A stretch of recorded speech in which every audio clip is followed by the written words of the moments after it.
일단 그러면 오늘 강의 시작하겠습니다. 페이지는 53쪽이에요. 영어 교육론부터 들어갈게요.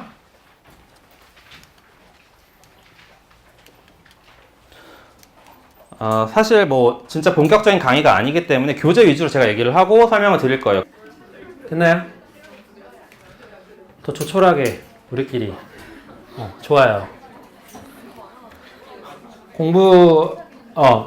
지금 오늘은 학습자 전략부터 이제 마지막 뒤에 제가 아까 예고한 것처럼 대안적 교수법까지, 그러니까 자연적 교수법, 그러니까 TPR, NA까지 할 거예요. 근데 여러분 아까 학생 회였나요? 아까 물어보신 게 저한테? 그러니까 이거 당연히 예습을 좀 해오시면 좋겠죠. 2주차 때 그 뒷부분 공부를 좀 본인들이 하시고 같이 수업을 진행하고 저한테 질문할 건 질문하고 뭐 이렇게 서로 인터랙션 하는 게 더 좋지 않을까 싶어요. 그래서 뭐 저도 일방적으로 설명하는 것보다 여러분들이 어느 정도 알고 있다라는 가정하에 설명하는 게 좀 더 쉬울 것 같고 그냥 오셔도 되고요. 사실 뭐 영어 공부할 시간이 안 된다면 다음 주까지. 그거 아까 얘기를 드린 거예요. 같이 공부하는 거니까. 사실 여러분들 강의를 들어보시면 아시겠지만 어느 강사 강의 들어도 그때 들을 때는 이해되는 것 같지만 사실 막상 또 가가지고 하면 좀 다르잖아요. 그러니까 예습하고 오시면 좋을 것 같아요. 이제 학습자 전략 볼게요. 여기 생각보다 어렵고 좀 중요해요. 학습자 전략이. 그러니까 왜 그러냐면 이게 특히 뭐 계속 설명을 계속 드리겠지만 이 부분이 굉장히 헷갈리는 게 많아요. 그래서 제가 사실 좀 나가신 분이 안타까운 게 뭐냐면 앞에 부분은 사실 그냥 책만 봐도 좀 그러려니 한데 이 학습자 전략은 제가 봤을 때 공부할 때도 책만 보고 읽으면 얘랑 무슨 차이야 이런 느낌이 들 때가 많거든요. 그러니까 여러분들은 약간 좀 오늘 듣고 가시면 그 부분을 좀, 왜냐하면 이게 개념이 헷갈리면 머릿속에서 다 꼬여요. 그렇잖아. 학습자 전략이 여러 가지가 있는데 요거랑 정말 비슷해요. 제가 그거를 설명을 드릴 거야. 그럼 여러분 그 기억이 날 거 아니에요. 그럼 그 부분을 갖고 가는 거랑 그냥 책만 보는 거랑 아니면 다른 뭐 교재를 본다라거나 이거면 굉장히 헷갈리거든요. 볼게요. 그래서 학습자 전략이 있어요. 학습자 전략을 쉽게 설명하면 학생들이 목표 언어를 배울 때 어떤 전략을 갖고 배우면 좋다 이거예요. 그래서 크게 학습 전략과 의사소통 전략으로 나뉘는데 지금 학습 전략은 뭐냐면 쉽게 설명하면 인풋에 관한 내용이에요. 내가 어떤 공부를 할 때 뭐 영어를 듣는다거나 아니면 영어를 실제로 책을 보고 공부할 때 어떤 방법을 쓰면 도움이 될까? 실제 그냥 임용 공부할 때 쓰는 방법이라고 생각해도 돼요. 크게 보면 특히나 상위인지 전략 같은 경우는 공부를 할 때 이런 방법을 쓰면 좋지 않을까? 라고 하는 게 바로 초인지 전략이에요. 볼까요? 같이. 그 학습 전략은 크게 세 가지로 나뉘어요. 상위인지 전략과 뒤에 보시면 그냥 인지 전략, 그 다음에 사회 정의적 전략 이렇게 나뉘어지거든요. 먼저 상위인지 전략부터 볼게요. 초인지 전략이라고 불리는 이라고 되는데 한번 밑줄 쳐볼게요. 초인지 전략이라고도 불리는 상위인지 전략, 메타코그니티브 스트래티지스는 학습에 관한 계획을 포함한다. 계획할 때 여러분들 모두 공부할 때 계획 세우시죠? 그럼 계획도 포함하는 거예요. 계획을 포함하고 그 다음 학습이 일어날 때 그 과정에 대해 생각하며 메타인지에 대한 그냥 개념 같은 거죠. 그쵸? 공부를 할 때 내가 지금 공부를 어떻게 하고 있지? 중간에 체크하시잖아요. 그것과 자신이 한 이해, 영어니까 이번에는 자신이 한 영어에 대한 이해나 영어에 대한 표현에 대한 모니터, 클래스에 모니터 가서 생각하시면 되겠죠. 모니터도 하면서 또한 영어 발화가 끝났을 때 자신의 학습에 대한 평가까지 내가 지금 영어를 잘했나? 뭐 말을 잘했나? 이런 거 있잖아요. 원어민이랑 대화를 이렇게 하고 나서 생각할 수 있잖아요. 이런 과정을 총 생각해 보는 게 바로 상위인지 전략, 초인지 전략에 들어간다고 볼 수 있어요. 그 중에 여러 가지가 있는데 하나씩 볼게요. 먼저 사전 조직자, 영어로는 Advanced Organizer라고 하는데 이거 여기서 Advanced라고 해도 돼. 근데 그냥 Advanced Organizer라고 쓰는 데도 있고 Advanced Organizer라고 하는 데도 있어요. 그러니까 이거 상관은 없어요. 그러니까 사전 조직하는 거예요. 여러분들 뭔가 예를 들면 여기서는 달라요. 상위 전략에서 사전 조직자는 과학 같은 데서 나오는 사전 조직자와는 좀 다른 개념이에요. 무슨 개념이냐면 영어 공부를 할 때 있어서 만약에 내가 오늘 이렇게 생각하면 돼. YBM에 갈 거예요. YBM에 가서 영어를 배우는데 대화를 할 거야. 원어민이랑 오늘 대화를 두근두근 할 거야. 근데 이번 주에 배운 내용이 여행 가서 쓰는 영어 표현이에요. 그럼 나는 그 교재를 받았을 거 아니야. YBM 교재를 받았을 거 아니야. 그럼 그 과에 해당되는 영어 교재를 한번 슥 훑어보는 게 바로 뭐예요? 영어에서 사전 조직자예요. 이해돼요?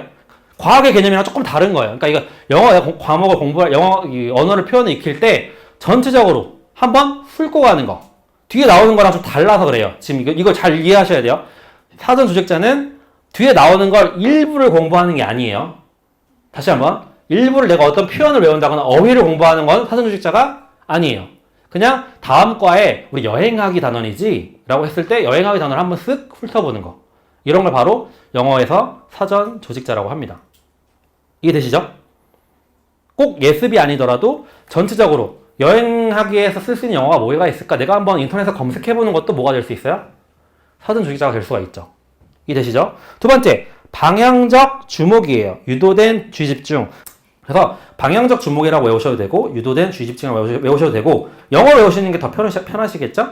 Directed attention. 이건 뭐냐면 배우고자 하는 학습까지에만 주목하고 상관이 없는 부분은 무시하기로 한다. 이 말이 무슨 말이냐면 오늘 제가 수업을 하잖아요. 이거 여기서 생각해보자. 영어 수업을 해요. 하는데 나는 교수법이 약해. 그쵸? 이렇게 해서 나는 오늘 교수법에만 좀 집중해야겠어. 그럼 나머지 시간에 그냥 내 거 해야지. 이렇게 생각하는 게 바로 방향적 주목이에요. 아니면 영어 수업을 하시는데 그 영어 수업을 영어 강사가 하잖아요. 강사를 하는데 그날에는 단어 파트도 있을 거고 문법 파트도 있을 거예요. 근데 나는 문법에 좀 집중하고 싶어. 오늘 수업에 들을 때. 그럼 뭐예요? 이거 바로 방향적 주목인 거죠. 이해돼요? 그러니까 전체적으로 어떤 파트 그걸 내가 집중하겠다라고 마음 먹고 수업을 들어간다는 거. 이런 느낌이에요. 아시겠죠? 이게 바로 방향적 주목이에요. 뒤에 나와요. 이게 선택적 주목이 좀 헷갈려 이거. 보세요. 선택적 주목, selective attention은 뭐냐면 뭐가 다를까요? 이건 포인트가 달라요. 아까 방향적 주목은 내가 오늘 문법 파트에서 배우겠다라고 아예 방향을 정해버렸죠? 그쵸? 그거랑 선택적 주목은 내가 오늘 강사가 수업을 하는데 오늘 강사가 발음하는 intonation, 억양 중에 모음 발음을 어떻게 하지 내가 집중을 해보고 싶어. 이해되세요 이거? 어떤 되게 특정한 부분이에요. 이 강사가 계속 뭔가 얘기를 할 거 아니야. 아니면 강사가 아니더라도 원어민이 오늘 계속 얘기할 거예요. 영어 우리 원어민 수업 들었잖아요. 학창 시절에. 원어민 얘기할 때 A 발음을 어떻게 하지 내가 한번 잘 들어봐야겠어. 이렇게 생각하는 게 바로 선택적 주목이에요. 좀 어떤 특정한 거. 그 언어 입력에 있어서. 그러니까 그 화자가 얘기를 할 때 뭐 얘기를 하잖아요.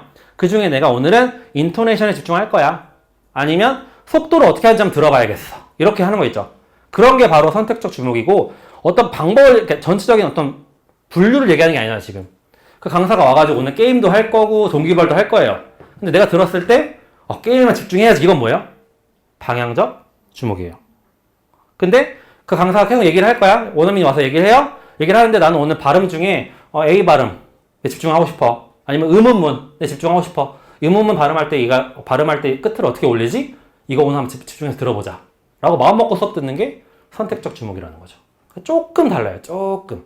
근데 이게 그냥 말로 글로 읽으면 무슨 차이지라고 생각할 수 있어요. 그러니까 이게 아예 막 두 개념을 따로 떨어놓겠다 이건 아니에요, 여러분들. 근데 여러분들 이해가 돼야 될 거 아니야.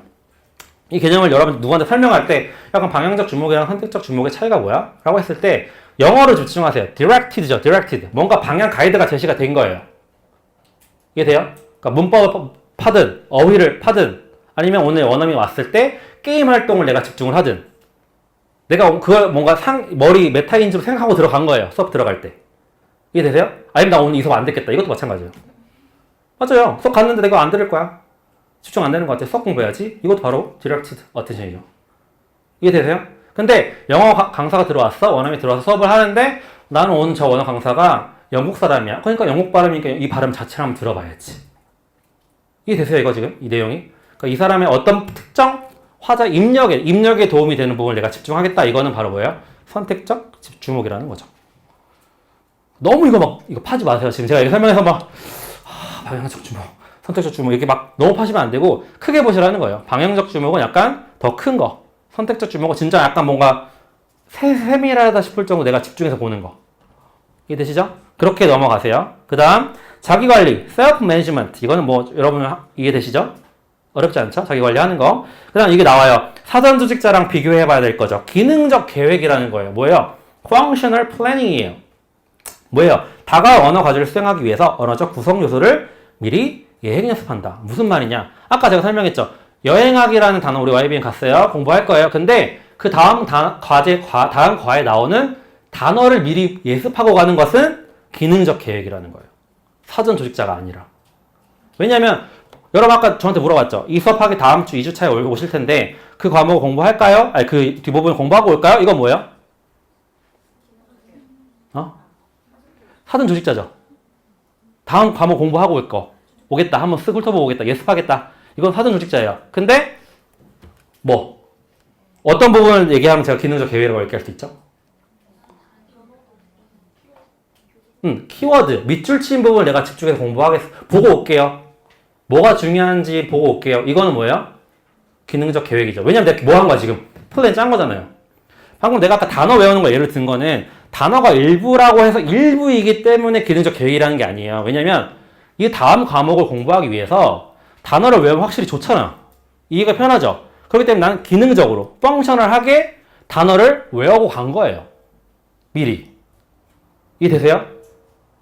좀 헷갈리나? 헷갈리죠? 그러니까 사전 조직자는 어떤 특정한 부분을 내가 계획하고 한 게 아니라고요. 그러니까 다음 내용을 그냥 뭉뚱그려서 검색을 해보던 예습을 하던 이런 느낌이에요. 사전 조직자. 내가 그냥 해본 거야. 그 다음에 뭐도 되죠? 전에 거 복습하고 이것도 막 보면서 전적인 구조화를 한 것도 사전 조직자라고 할 수 있어요. 근데 기능적 계획이라는 거는 다음 단원에 예를 들면 오늘 내가 예습을 해올까요? 했을 때 예습을 해오세요. 이거는 사전 조직자에 해당되지만 교수법 중에 뭐 좀 보고 오실래요? 이렇게 얘기하는 거는 기능적 계획이라는 거죠. 이해되세요, 이거? 그러니까 또 너무 파시면 또 안 돼. 막 파다 보면 막 어려워 이렇게 돼요. 머리가 꼬여요. 그러니까 사전 조직자는 그냥 전체적인 느낌을 한번 훑고 가는 거. 그 다음에 기능적 계획은 그 다음 공부를 하기 위해서 아니면 목표 언어를 배우기 위해서 이 부분을 미리 알고 가면 좋겠다라고 내가 계획을 세워서 뭔가 더 하는 거. 아시겠죠? 약간 구체적인 것과 전체적인 것 이런 느낌으로 가셔야지 이걸 막 일일이 막 다 보시면 은근히 겹치는 부분이 있기 때문에 그 그레이 에리어라고 하죠. 회색지대가 있어요. 분명히 이 방향적 주목과 선택적 주목을 정확하게 막 구분될 수가 없어. 그 부분이 있어요. 근데 그런 부분 시험에 나올까요?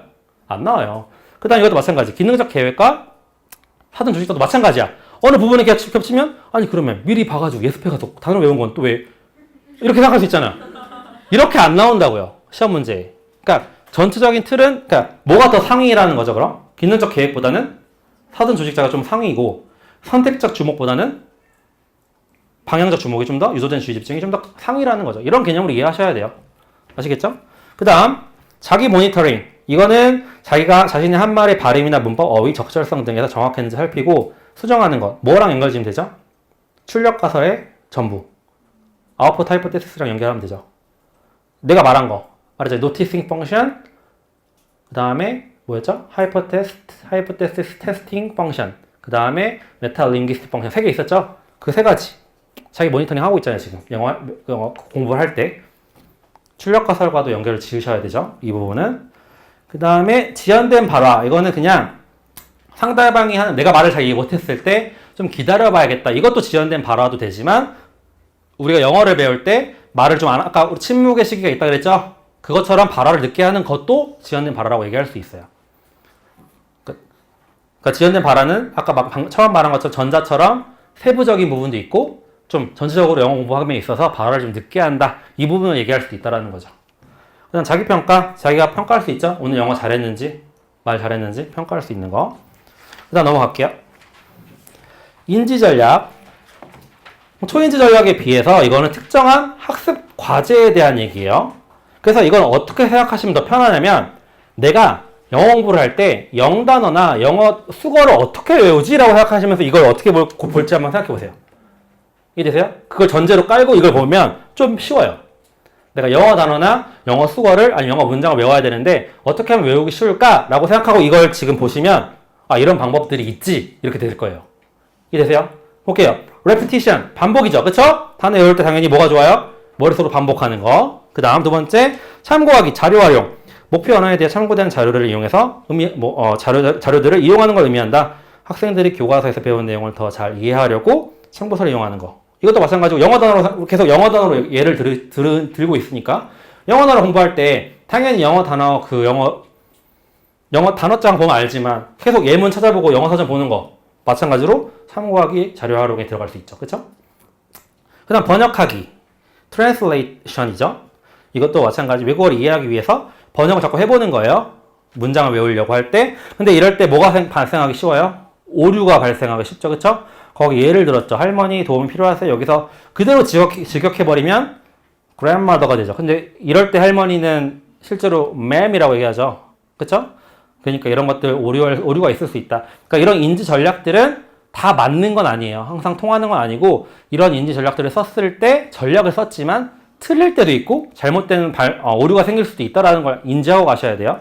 그 다음 집단화하기. 이거는 뭐 여러분들 공부할 때 쓰는 그런 부분이죠. 그룹핑. 영어 단어를 외울 때 쉬운 예로 뭐 어떤 하우스 안에 있는 거 chair, bed 이런 식으로 그룹핑 시킬 수 있죠.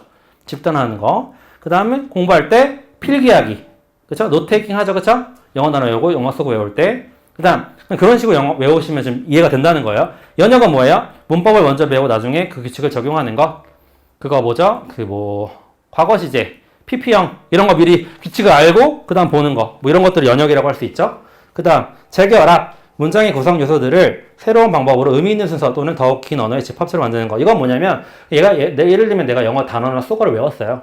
그 외운 걸 가지고 좀 더 조합해서 문장을 만들어 본다거나 이런 것들이 재결합이라고 할 수 있죠. 그 다음에 이미지화, 형상화. 이건 하나 예를 들어 드릴게요. 거기 적어 놓으세요.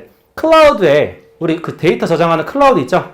그거를 생각하는데 구름을 그리고 나서 거기 안에 10기가 적힌 거 내가 그림을 생각했어. 그럼 그거 뭐예요? 클라우드. 뭐 한 거야 지금? 이미지화 시켰잖아요. 이해돼요? 클라우드라는 데이터 저장소가 있는데 그걸 내가 머릿속에 이렇게 구름 그림을 그리고 가운데 100기가 이렇게 써놨다고요. 외우려고. 그 클라우드라는 개념을 외우려고. 이런 것 자체가 뭐예요? 이미지화 시켰잖아요. 지금. 클라우드라는 건 사실 눈에 보이지 않죠? 그쵸? 그렇게 하는 게 이미지화, 형상화라고 할 수 있고요. 이제 좀 어려워요. 어렵다기보다는 굉장히 헷갈려요. 저도 이거 이해하느라 여러 번 봤어. 이게 무슨 말이지? 청각적 표상과 핵심어가 조금 헷갈리거든요. 지금 잘 설명할 테니까 한번 들어보세요. 청각적 표상은 영어로 한번 읽어보세요. Auditory representation이에요. 청각적으로 representation 보여준 거야. 청각적으로 들었다. 그럼 단어 예를 한번 들어볼까요? 돈 money를 외우려고 우리말 많이를 이용해서 예를 들면 돈은 많이 있을수록 좋지. money는 많이 있을수록 좋지. 이렇게 외운 거예요.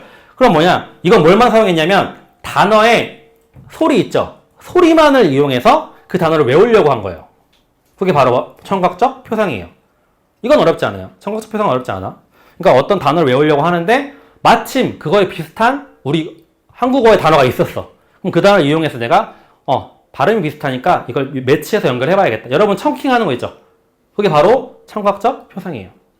이해되시죠? 근데 이제 핵심어라는 게 나와요. 핵심어가 두 가지가 나오거든요. 키워드 핵심어예요. 이건 한번 읽어볼게요. 같이 한번 읽어봅시다. 새로운 외국어 단어를 기억하기 위해 이미지화의 바탕을 둔 기억 돕기 테크닉이래요. 이미지화. 하나는 유사한 발음을 가졌거나 모양이 비슷한 모국어 밑줄 주세요. 모국어에 잘 알려진 단어를 이용하는 방법. 1번이에요. 모국어에 잘 알려진 단어를 이용하는 방법. 그 다음 다른 하나는 이미 잘 알고 있는 외국어 단어 밑줄 주세요. 이미 잘 알고 있는 외국어 단어와 새로운 외국어 단어 사이의 관계에 대한 이해. 기억하는 방법이에요. 두 가지예요. 예를 거기 써놨는데 전자의 예로는 왜라는 뜻을 가지고 우리 영어 단어 why가 있죠? why에 뭘 알려준 거? 잘 알려진 단어. 우리 모국어 알려진 단어가 뭐예요? 왜라는 단어 알죠? 다 알잖아. 왜에서 왜를 분리시켜 보니까 와, 이로 찢었어. 그쵸? 지금 힌트가 뭐냐? why, 왜 발음이 비슷한 거 아니야? 이거 좀 청각적 표상 아니야라고 생각할 수 있다는 얘기예요. 근데 잘 생각해 보세요. 청각적 표상이 될 수도 있지만 이거는 이 키워드라고 할 수 있는 이유가 뭐냐면 모국어에 잘 알려진 단어 왜라는 단어를 내가 머릿속에서 쪼갰다는 거예요. 이해돼요? 그래서 키워드인 거예요. 근데 이거를 같은 문제 이거 가지고 이거 뭐야? 라고 물어봤을 때 청각적 표상이라고 해도 돼요. 그렇잖아. 발음을 갖고 외웠잖아요. 근데 하나 예를 들어드린 거예요. 키워드에서 왜, why, 쪼개서 why 영어 발음 외운 거예요. 이해되시죠? 그러니까 지금 방금 든 얘는 키워드에도 해당이 되지만 핵심어에도 해당이 되지만 청각적 표상에도 해당이 돼요. 근데 봐봐요.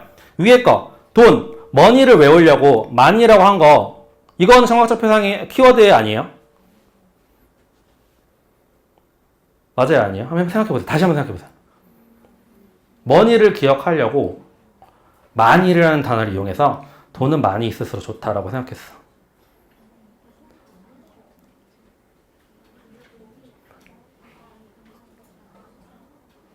그러니까 이게 둘 다 돼요. 왜? 내가 만약에 man이라는 단어를 가지고 이 money라는 발음을 갖고 왔다라고 하면 키워드도 되죠. 아까 키워드의 핵심 1번 내가 밑줄 칠한 데가 뭐였어요? 모국어에 잘 알려진 단어를 이용해서 썼다는 거잖아요. 지금 이거 헷갈리지만 잘 생각해보세요. 키워드는 단어가 중심인 거야. 우리 모국어의 단어가 하나 있고 또는 영어 단어 중에 하나가 있어야 돼요. 그럼 두 번째 예를 들어볼까요? 영어의 단어 중에 내가 purse라는 단어를 알아요. 지갑. 그쵸? 근데 새로운 단어인 persuade를 외워야 돼. 그러면 지금 밑에 뭐라고 썼어요? You can persuade me to buy the purse. 이런 식으로 발음을 이용해서 이것도 마찬가지로 뭔가 청각적 표상인 것 같지만 무슨 단어를 이용한 거예요 지금? 내가 알고 있는 외국어 단어를 이용해서 썼죠. 이해되시죠?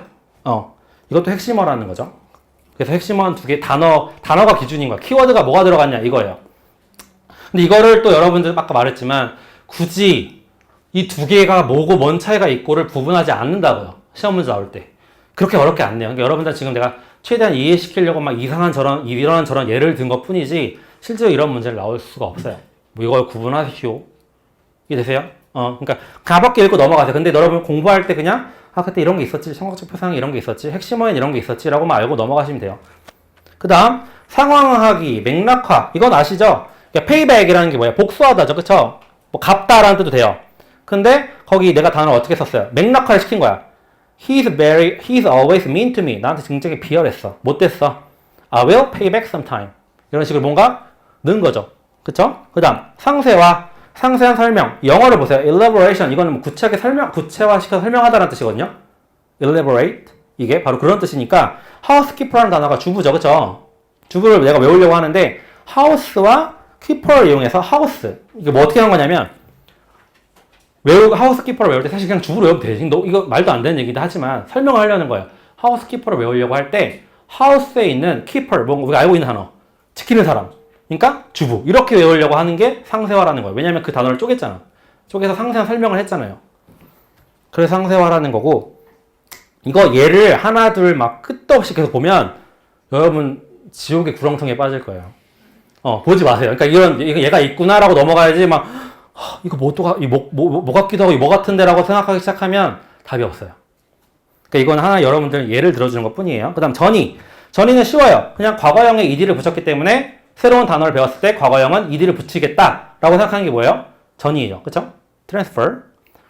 그 다음 유추하기. 잘 모를 때 여러분 수능 볼 때 많이 했던 거 단어 뜻 모를 때 앞뒤 보면서 이 단어 뜻 유추하죠? 그게 바로 inferencing이죠. 유추하기. 그 다음 사회정의적 전략은 더 쉬워요. 뭐냐면 거기 이렇게 써있죠. 두 가지가 있어요. 협력, cooperation. 무슨 말이냐면 원어민이 길 가다 여러분들 길을 물어봤어. 근데 여러분 옆에 친구가 있었어. 나 못 알아들었어. 야 뭐래? 이거 바로 협력. 그쵸? 사회정의적 전략.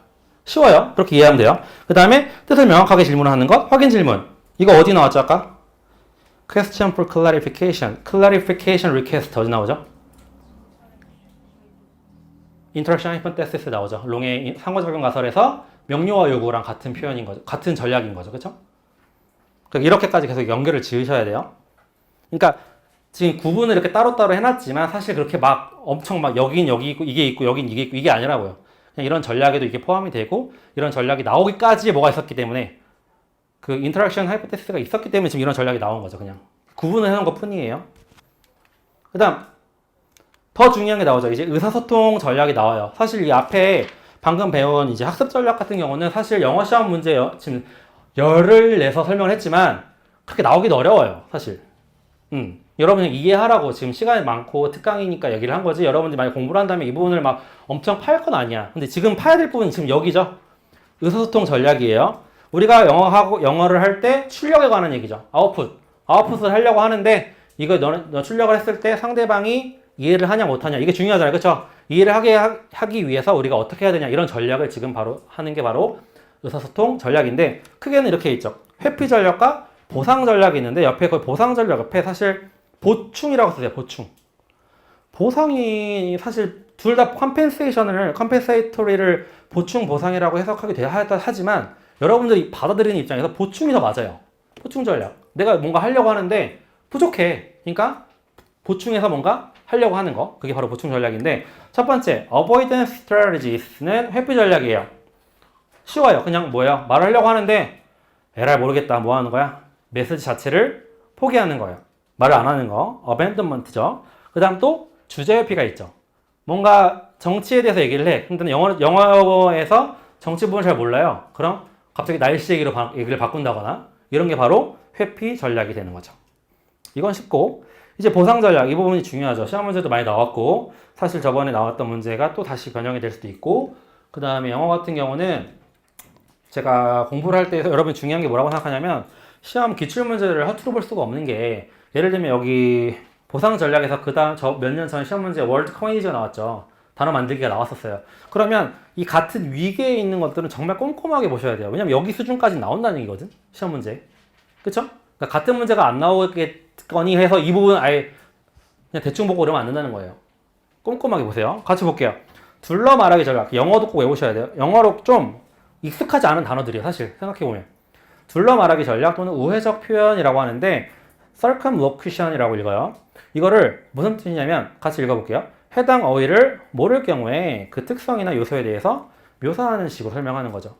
그쵸? dishwasher라는 세척하시는 분을 내가 설명하고 싶어. 근데 그 단어가 생각이 안 났어. 그럴 때 the person who cleans the dishes 이렇게 설명할 수 있는 거죠. 그죠? 길게 둘러서 말하는 거. 그 다음 유사한 단어 대신하기 근접 대체어라고도 하죠. 그 위에 쓴 거는 조금 한글로 그 제목을 보면 풀어서 얘기한 거고 밑에 거는 좀 한자로 좀 짧게 썼죠. 유사한 단어로 대신하기 또는 근접 대체어. 편하신 대로 외우세요. 그래서 해당 단어를 모를 때 같은 뜻은 아니지만 유사한 단어. 스트리밍은 뭐야? 뭐 굳이 설명하면 뭐 내천, 뭐 시냇물 이렇게 할 수 있잖아요. 근데 그게 생각이 안 나니까 뭐 리버라고 해도 다 알아듣잖아요. 그렇죠? 뭐 small river 이렇게 얘기하는 거. 그게 바로 유사한 단어로 대신하기. 다음 다용어로 대신하기 다목적어 사용이라고 돼서 영어로 use of all purpose words라고 되어 있는데 사실 다목적어보다는 다용어가 더 어울려요.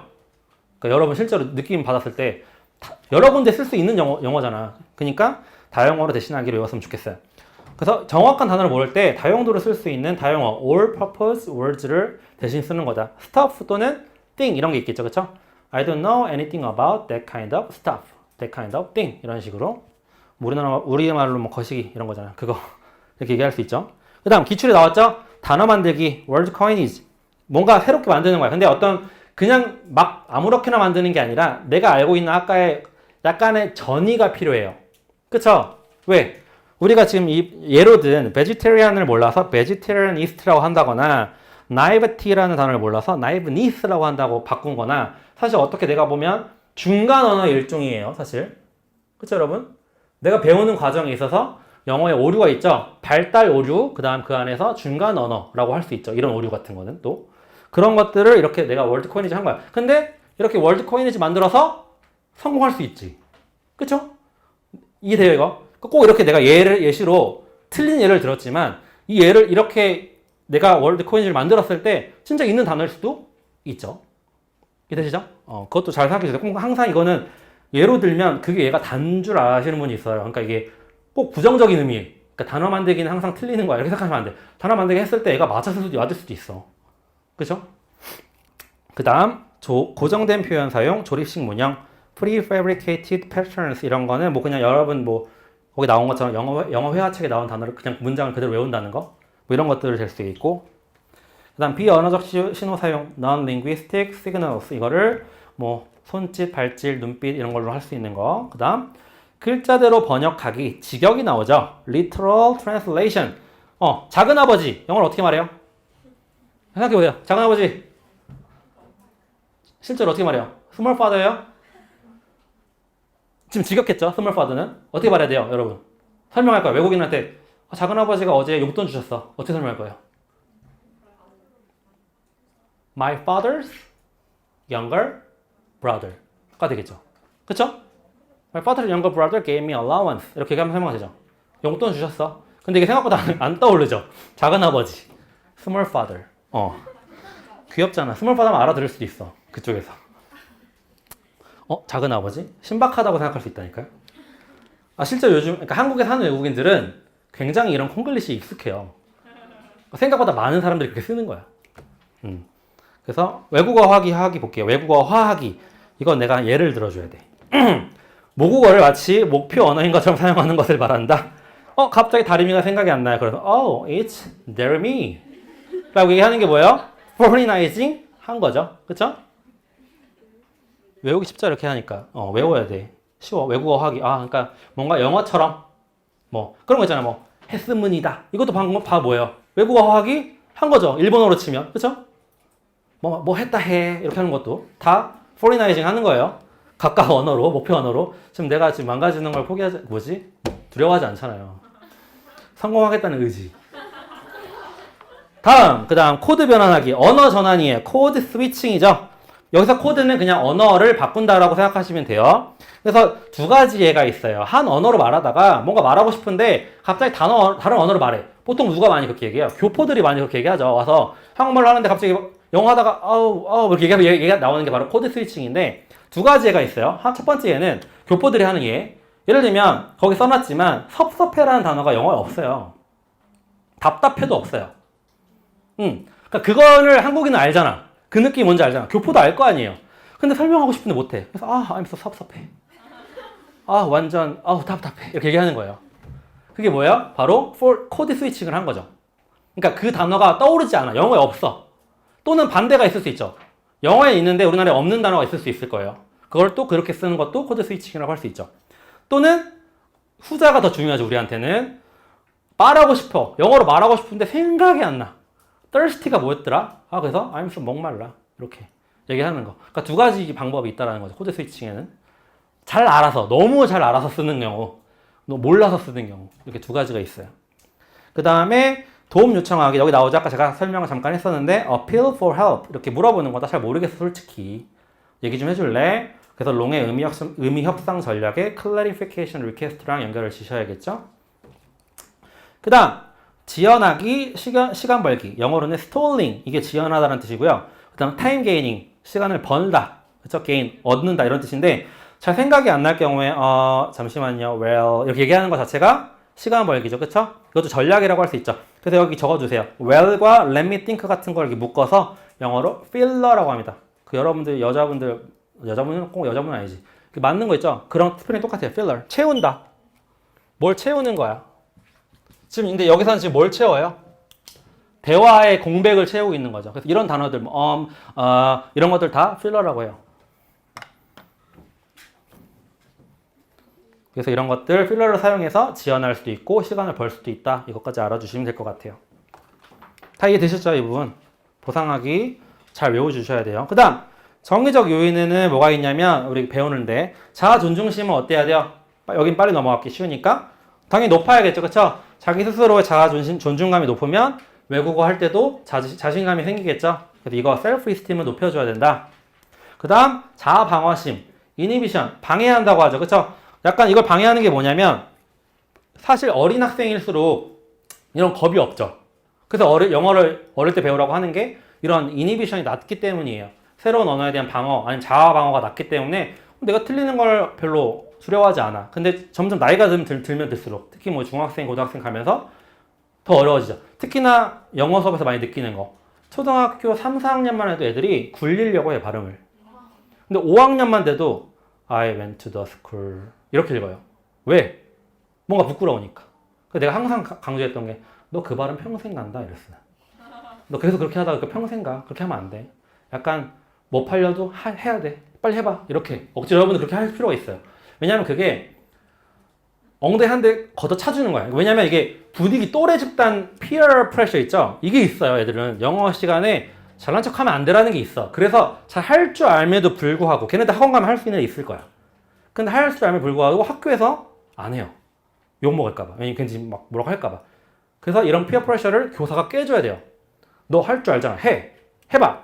선생님 따라해. 이런 식으로 영어 교사는 그렇게 할 필요가 있어요. 실제로. 그 다음 감정이입. 이건 뭐냐면 외국어 학습을 할 때 사실 문화 차이가 있기 때문에 뭐 외국인의 그런 진짜 이런 뭐라고 해야 되죠? 사고방식이 다르잖아요. 사실 언어에 따라서 이게 엄청 다르니까 사실 그 사람이 어떤 생각을 하고 있는지 좀 이입을 하면 좀 더 영어 공부할 때 영어에 집중해서 잘할 것이다. 이런 거죠. 뭐 어렵진 않아요. 그 다음에 네 번째 내향성과 외향성. 이런 것들이 있어. 사람마다 이런 내향적인 면이 있고 인트로버전한 면이 있고 엑스트로버전한 외향적인 면이 있기 때문에 이 부분을 우리 교사들은 어떻게 해야 된다? 내향적인 학생은 좀 외향적으로 이렇게 참여할 수 있게끔 해야 된다. 이런 식으로 연결을 지셔야겠죠. 그쵸? 그 다음 볼게요. 학습 동기 보겠습니다. 네 가지가 나오죠. 크게. 내적 동기가 있어요. 여러분은 뭐 임용 공부할 때 내적 동기가 우러나시는 분이 있지 않을까, 없지 않을까 싶어 솔직히. 내가 이 임용 공부 모든 과목을 다 꿰뚫겠어 라고 생각해서 공부하시는 분 없잖아요. 그쵸? 만약에 그런 느낌이 든다면 그건 바로 내적 동기인 거죠. 지금 공부함에 있어서 나는 모든 과목에 마스터하는 사람이 될 거야. 이런 건 내적 동기라고 볼 수 있고요. 그다음 외적 동기, 임용에 합격할 거야. 이게 바로 외적 동기죠. 그쵸? 외부에서 주어지는 보상, 선생님이 되니까요. 그쵸? 그 다음 통합적 동기, 영어에서 볼게요. 이번 영어에서 통합적 동기라는 건 목표 문화에 동화되기를 바라는 마음에 생기는 동기예요. 예를 들면 이런 거죠. 어린아이가 디즈니 영화를 보다가 영어로 막 설화설화 하고 난 자막을 읽었어. 아니면 더빙을 봤어. 근데 나는 나도 쟤네처럼 영어를 잘하고 싶어. 아니면 영화를 보다가 외국인들끼리 막 바에서 대화하는 장면이 나왔어. 나도 여행 가서 쟤네들이랑 영어를 해보고 싶다. 이게 바로 뭐예요? 통합적 동기죠. 이해되시죠? 이제 영어에만 해당되는 거예요, 지금. 그 다음 도구적 동기. 시험 100점 맞아야지. 이건 바로 뭐예요? 도구적 동기죠. 어떤 목적을 성취하기 위한 동기죠. 근데 거기 밑에 별표가 있죠. 거기 밑줄 치세요. 내적 동기와 통합적 동기만 뭔가 옳고 외적 동기와 도구적 동기 나쁘다라는 태도는 지양을 해야 돼요. 그쵸? 모든 동기는 훌륭한 겁니다. 뭘 할 때마다. 뭘 할 때 어떤 동기로 하든 그 동기를 창출해주고 동기를 유발해주는 게 바로 교사의 목적이고 사실 우리가 수업할 때 아니면 학급 운영을 할 때 스티커 제도를 쓴 이유죠. 사실 이게 좋지 않다는 건 다 알아요. 여러분들. 그쵸? 근데 실제로 그런 외적 동기나 도구적 동기가 없다면 안 돌아가죠. 그쵸? 그렇기 때문에 이건 좋고 이건 나쁘다. 당연히 내적 동기와 통합적 동기를 끌어올려주는 게 교사의 목적이지만 이 외적 동기나 도구적 동기가 나쁘다. 이건 하지 말자라는 그런 태도는 지양을 해야 된다는 거예요. 이런 태도, 이런 방금 이 말한 것도 예비교사의 대화에 나올 수가 충분히 있는 얘기죠. 그쵸? 이런 것도 주의하시라는 거죠. 그 다음 학습 동기에 영향을 끼치는 요인은 당연히 여러 가지가 있어요. 먼저 물리적 환경 조건. 지금 강의를 하는데 에어컨이 안 나와. 듣고 싶어요? 안 듣고 싶죠? 그런 거죠. 다들 이렇게 보고 있었어. 안 나와. 너무 더워. 강의를 해야 되는데 빔도 안 나오고 불도 막 정전돼서 듣기 쉽지 너무 이렇게 극단적인 예지만 듣고 싶지 않잖아요. 여러분 공부할 때 독서실 아니면 도서관이 의자가 편하면 좋을 거고 당연히 공부할 때 그런 느낌인 거죠. 물리적 환경 조건이 중요하다. 두 번째, 교수 방법. 구태의연하고 이거 너무 뻔한 교수 방법으로는 사실 영어 수업할 때 저도 많이 느꼈어요. 사실 제가 영어 수업할 때 진짜 재미가 없고 이러면 제가 힘들고 이러면 영어 수업할 때 게임이고 나발이고 그냥 막 리슨 리핏 하고 막 그냥 학습지 준 다음에 너네 색칠이나 해 이렇게 되는 거야. 이렇게 수업을 하면 돼요, 안 돼요? 실제로 안 되죠. 내가 그날 막 업무를 해야 돼. 안 되겠다. 영화 틀어줘. 돼요, 안 돼요? 안 돼요. 그러니까 교수 방법부터 엄청 학습 동기를 유발하는데 중요하다는 얘기죠. 그쵸? 내가 그런 태도로 영어 수업을 1년 내내 했어요. 애들 영어를 좋아할까요? 좋아하지 않아요. 그런 거죠. 다음 페이지. 교사의 자질. 특히나 영어나 이런 부분, 목표어를 배우는 이런 언어 과목에 좀 더 중요하죠. 그쵸? 교사가 확실히 잘하면 더 좋죠. 그쵸? 체육도 마찬가지예요. 사실 여러분들 체육, 저는 스포츠 강사를 반대하는 입장이긴 하지만 사실 실제로 여러분 현장에 가보면 왜냐면 우리 초등교사가 해야 되죠. 근데 실제로 현장에 가보면 스포츠 강사가 잘해요. 근데 잘할 수밖에 없는 게 그분들은 그것만 계속 준비하잖아. 체육 수업만 준비하고 하다 보니까 좀 더 양질의 수업을 할 수밖에 없는 거고 교사가 만약에 체육 전담이 없는 학년이라면 내가 갑자기 옷 갈아입고 나와가지고 해야 되는데 이 상황에서 좀 더 양질의 수업을 하기가 어렵다는 거죠. 특히나 또 교사 자체가 체육을 싫어한다고 생각해봐요. 그러고 나오고 싶겠어요? 그러니까 이런 것들도 굉장히 학습 동기에 영향을 준다는 거죠. 그래서 저는 체육을 되게 좋아했기 때문에 아이들이 늘 너무 막 체육 수업을 좀 과다하게 했어요. 그래서 늘 건강했지. 근데 사실 이게 또 여러분 나가면 알아요. 신규 교사의 자질은 뭐냐면 눈치를 잘 봐야 돼요. 옆반 선생님들은 어떻게 하나? 생일 파티는 하는가? 눈싸움을 할 수 있을까? 이런 거 있잖아요. 밖에 눈이 내렸을 때. 내 마음은 나가고 싶지. 아이들과 행복한 추억을 쌓기 위해서. 그러나 옆반은 나가고 있는가? 이걸 보셔야 되죠. 왜냐? 그리고 나갔어. 한마디 해요, 나중에. 김 교사 나갔더라? 우리 반 애들이 그렇게 얘기하느라 얼마나 힘들어 죽는지. 이런 식으로 얘기한다니까? 그리고, 김 교사, 김 선생 생일 파티에? 그런 거 안 좋은데 이렇게 이런 분이 있어요. 그러니까 그런 걸 하기 전에는 물론 그러니까 신규 교사로서는 다 하고 싶은 게 맞아요. 내 애들인데 내 새끼들 처음 만나면 여러분 담임 만나면 여러분이 아이들 좋아하고 말고 떠나서 진짜 잘 자리고 싶어. 그냥 얘네들이 얼마나 말썽을 피고 말건 내 첫 제자들이기 때문에 얘네들한테는 온갖 정을 쏟고 뭔가 내가 열정적인 교사가 된다고요. 그 해에는 적어도 첫 해에는. 근데 그럴 때 이제 좀 의욕이 과다해지면 그러니까 안 해도 될 일을 하게 할 수가 있어요. 근데 이제 이거를 눈치를 잘 봐야 돼요. 그래서 제가 늘 얘기하는 거는 항상 뭘 하기 전에 학년부장님한테 물어봐라. 이거 제가 하고 싶은데 한번 해도 될까요? 그러니까 저희 반 생일 파티 하고 싶은데 그러면 학년부장이 오케이 한 건 옆반 쌤이 싫어해도 오케이 할 수 있어요. 아니, 무슨 말이냐면 옆반에서 생일 파티를 안 해. 난 하고 싶어. 그러면 할 수 있는데 이제 물어보라는 거죠. 적어도 그런 제스처가 있고 없고가 크다는 거예요. 그냥 말도 없이 그냥 우리 반 짜자잔 하면 애들은 다 가서 쪼르르 얘기한단 말이에요. 우리 반 생일 파티 했다 이렇게. 그럼 이제 옆반 쌤들은 이제 쟤 또 뭐 했나 보다 이렇게. 그러니까 그 선생님들이 못 듣다는 게 아니에요. 그러니까 해가 가면 갈수록 여러분들도 그럴 거야. 좀 지쳐요. 늘 하던 거를 조금 첫 제자한테 100% 쏟았으면 두 번째 제자한테는 한 90%, 80% 쏟고 3년차 제자면 이렇게 돼. 다 그래. 늘 열정이 있을 수는 없잖아요. 사실 그냥 그런 것 때문에 한 10년차, 20년차 교사 선생님들이 안 하는 거야. 근데 이제 옆에서 의욕 과다로 뭔가 하면 이제 그런 부분을 협의를 하라는 거죠. 적어도 학년부장님 선생님이랑 이제 협의도 해보고 그런 걸 예쁘게 보시는 거예요. 그러니까 얘가 당연히 신규 교사이기 때문에 의욕이 넘치는 거 다 알아요. 다 알기 때문에 오히려 너무 안 하는 것도 안 좋아. 쟤 뭐 아무것도 안 해. 신규인데 와가지고 애들 안 좋아하나 봐. 학교 다니기 싫은가 봐. 이런 얘기도 들어요, 진짜. 그러니까 너무 아무것도 안 하는 것도 안 좋고 그냥 다 아는 거 있죠. 여러분 다 아는 것도 한번 물어보세요. 그냥 가서 선생님 이렇게 하려고 하는데 괜찮을까요? 이렇게 물어보는 게 얼마나 이뻐 보이는데. 특히 이제 학년부장님한테 물어보고 그 다음에 옆반 선생님한테 물어보고 뭐 이런 거. 그런 것도 굉장히 사회생활 스킬인 거죠. 그렇죠? 그러니까 첫 해가 엄청 중요해요. 제 이미지가 여러분들 거기 그 학교 가면 서울 같은 경우 5년 있죠?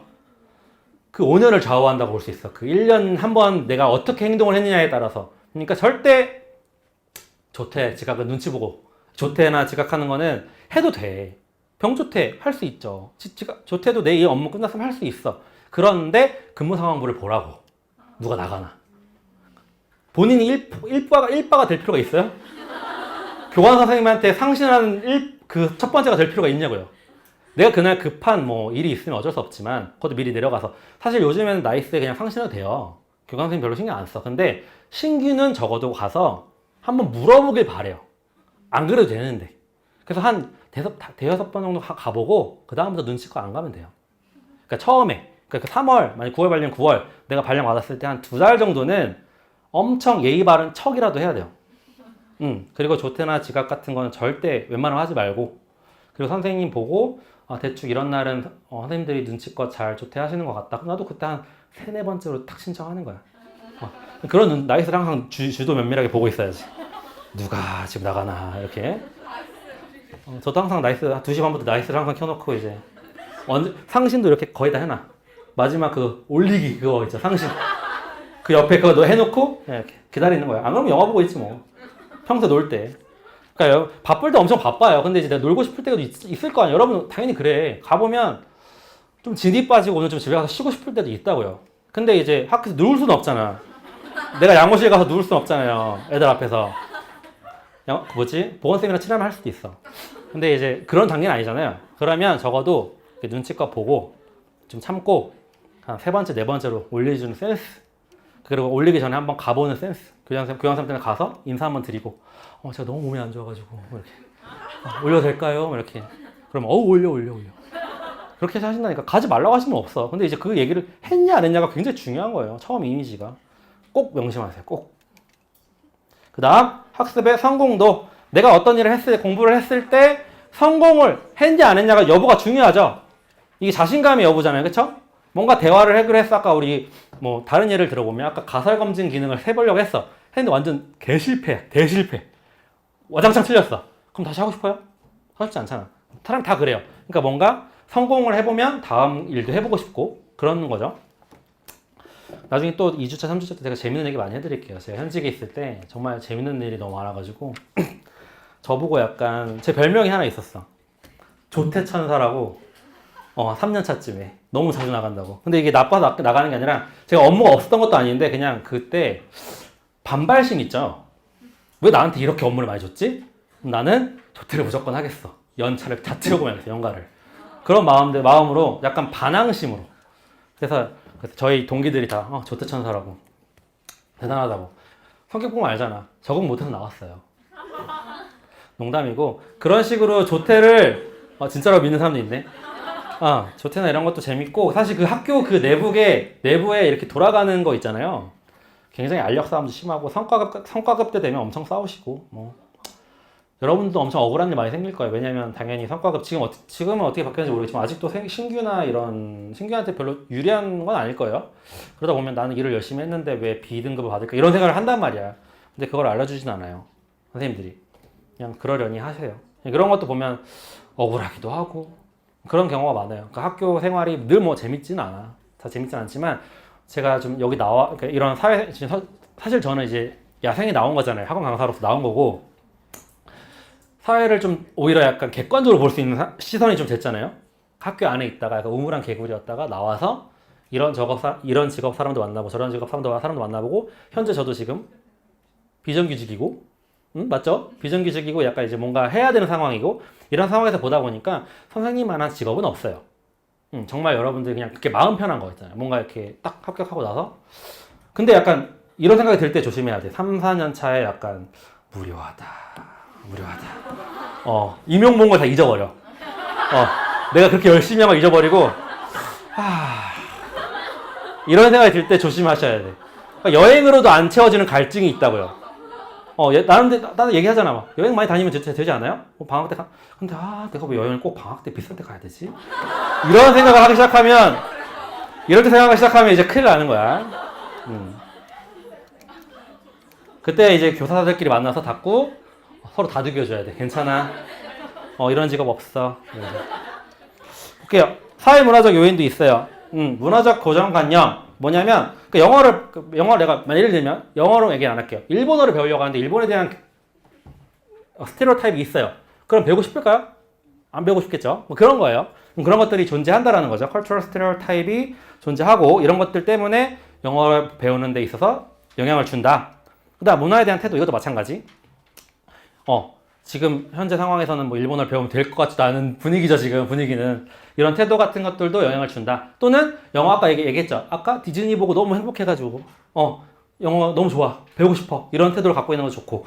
그 다음에 사실 여기 하나 더 있어요. 근데 제가 뺀 이유는 뭐냐면 거기 적어놓으세요. 문화 동화라고 있거든요. 근데 이건 사실 우리 EFL 상황에서 있을 수가 없어요. 이게 무슨 말이냐면 문화 동화라는 게 어떤 거냐면 여러분 그런 거 생각하면 돼. 그 히스패닉, 멕시코, 남미 사람들이 미국에 갔죠? 불법 이민을 예를 하든가 뭐 진짜 갔는데 영어를 배워야 되죠, 사실 거기 살려면. 그런 의미에서 문화 동화가 있어야 된다는 거예요. 그러니까 거기 미국 문화에 빠져야 영어를 배우겠죠. 근데 내가 만약에 스페인 그 문화만 고집하고 남미촌에만 살면 영어 배울 수 있어 없어요? 못 배우죠. 그런 게 바로 문화 동화인데 사실 우리 지금 거기에 해당되는 내용이 아니어서 지금 빼놓은 거예요. 근데 이런 게 있다, 이런 정도는 알아두세요. 문화 동화. 영어로 쓰면 cultural assimilation이에요. assimilation.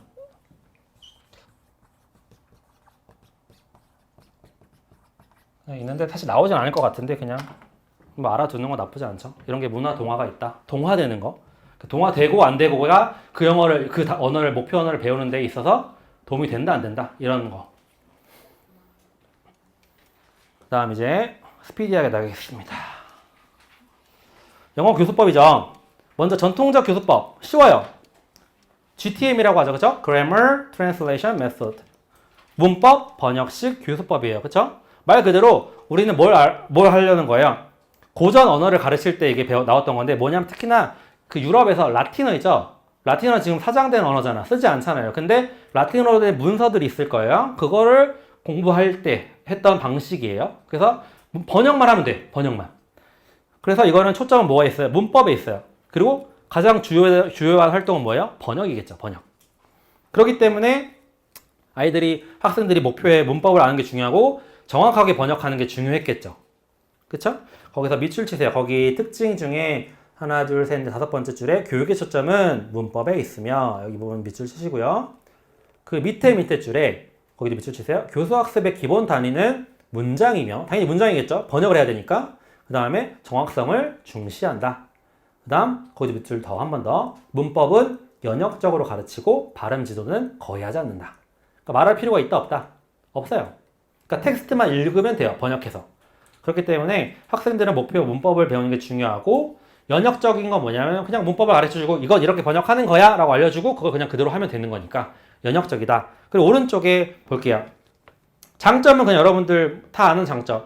내가 목표에 유창하지 않아도 발음을 하는 이유가 없죠. 그렇기 때문에 문법 규칙만 알아도 돼. 그렇기 때문에 교사 수급도 용이하고 마이크만 있으면 뭐 몇백 명한테 가르쳐도 되고, 그리고 저비용이라고 할 수 있죠. 근데 이게 누구한테 좋을까요? 그 단적인 예로 의대생들이 그 원어로 공부하는 거 있죠? 그거 그럴 때 쓰는 거예요. 사실 이런 교수법이 도움이 되겠죠 그때. 왜냐하면 그 의대생들은 다 모든 그 장기나 이런 수술법도 다 영어잖아요. 영어. 그거를 그냥 그대로 공부하고 번역하고 우리나라 말로 이렇게 하는 공부가 바로 이거 문법 번역식 교수법이라고 생각하시면 돼요. 그런 식의 느낌이라고 생각하시면 돼요. 의대생들 하는 거. 그래서 의대생들이 막 그 의사들이 그 진찰하고 할 때 영어 이쁘게 쓰잖아요. 딱 보면 못 봤어요? 지렁이 글씨로 막 탁탁탁 쓰잖아요. 그게 바로 그냥 이 교수법의 흔적이죠. 진짜. 대학 거의 6년 내내 그렇게 공부를 하는 거예요. 원서, 거의 원서잖아요, 다. 원서로 보고 모든 장계를 다 영어로 외우고, 사실 영어로 외우고 있는 거기 때문에 다 영어로 쓰는 거고, 그런 뭐 진찰, 병명, 이런 걸 다 영어로 쓰는 거죠. 그게 문법 번역식 교수법이라고 할 수 있고. 근데 이게 단점이 있죠. 거기 밑줄 치세요. 두 번째 줄에 학습자의 학습 의욕을 좌절시키죠. 그쵸? 공부하고 싶지 않잖아요. 자, 의대생들이나 하는 거지, 진짜. 그거. 여러분들도 계속 시켜봐. 어떻게 하나, 그거. 힘들어요. 그 실제로 진짜 진정한 의미의 읽기 능력이 아니죠. 그쵸? 진정한 의미의 읽기 능력이라는 거 밑줄 치시고 밑에 이렇게 적으세요. extensive reading. 다독.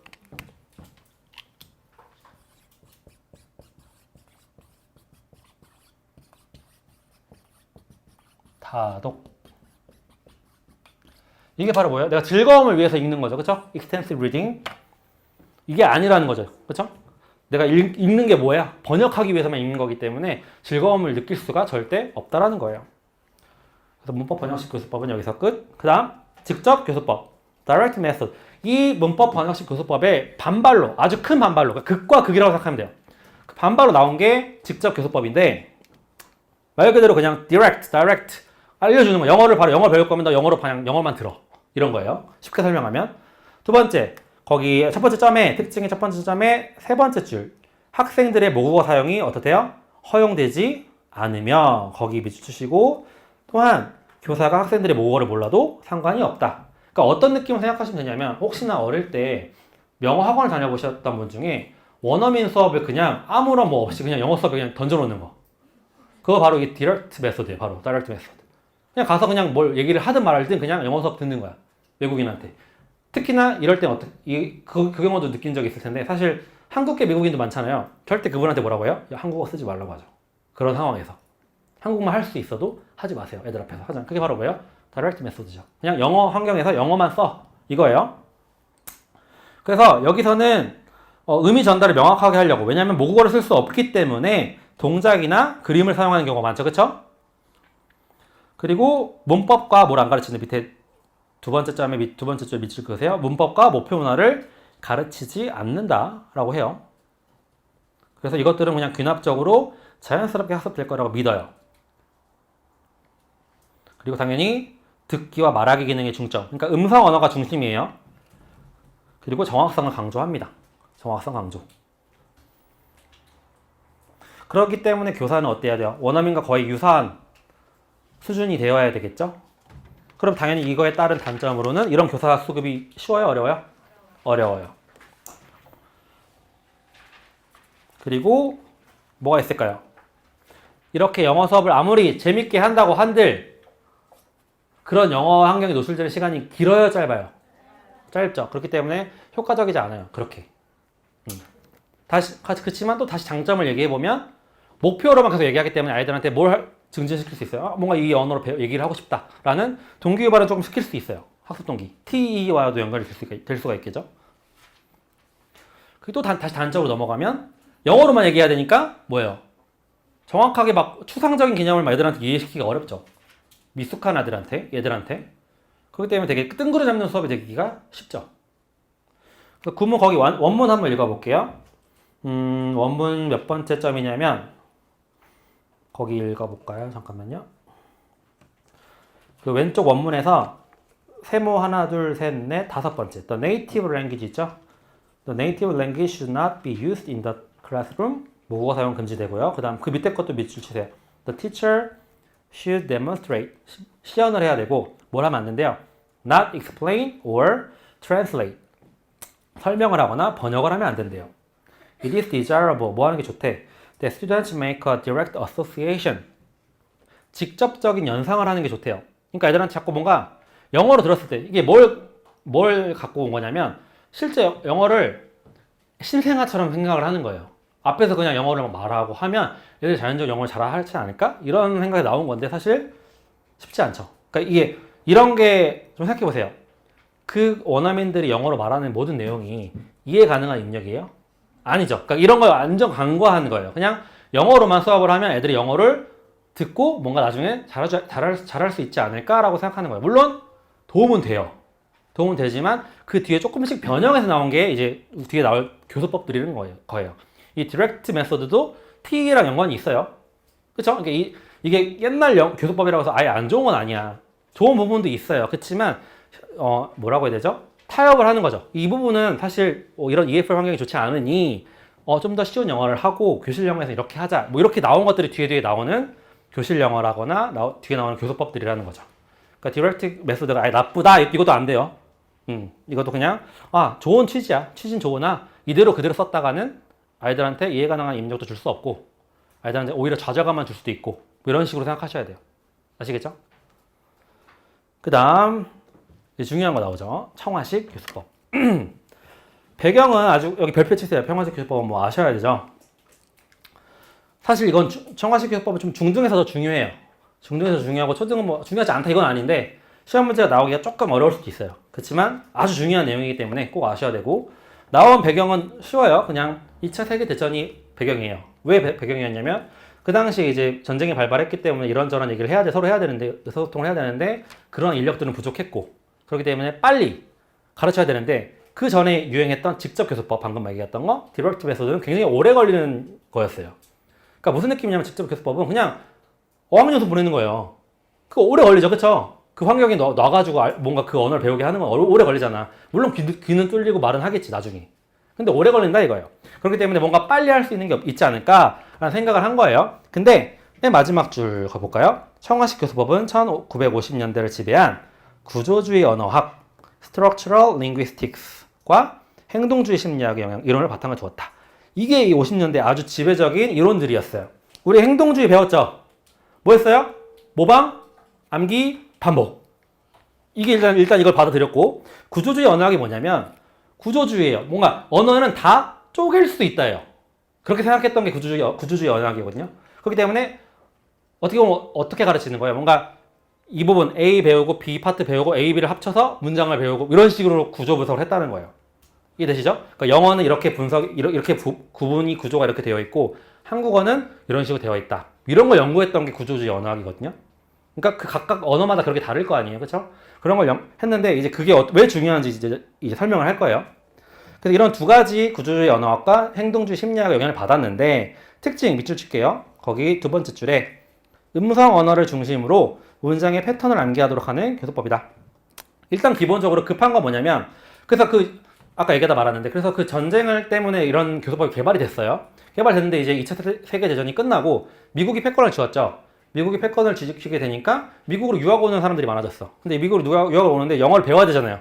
이렇게 배우려다 보니까 그때 썼던 방법이 괜찮았던 것 같은데 라고 생각하면서 이 교수들이 연구를 하고 했던 게 바로 이 ALM이었던 거예요. 그래서 특징은 뭐예요? 무슨 이미지를 떠올리면 되죠? 어학실에서 귀에 헤드폰 딱 끼고 중얼중얼 하는 이미지를 떠올리면 ALM과 딱 맞는 이미지예요. 아시겠죠? 그래서 가장 큰 특징은 모방, 암기, 과잉 학습이에요. 오버러닝. 그러니까 내가 이 구문을 알고 있음에도 불구하고 100번, 1000번 해야 되는 거야. 이해하려고. 이해가 아니라 입에 나오게 하려고. 그런 교수법이라는 거죠. 그래서 거기 오른쪽 볼까요? 첫 번째 줄 밑줄 치세요. 문형이나 패턴을 반복적으로 연습하여 암기하도록 한 방법이 청화식 교수법이다.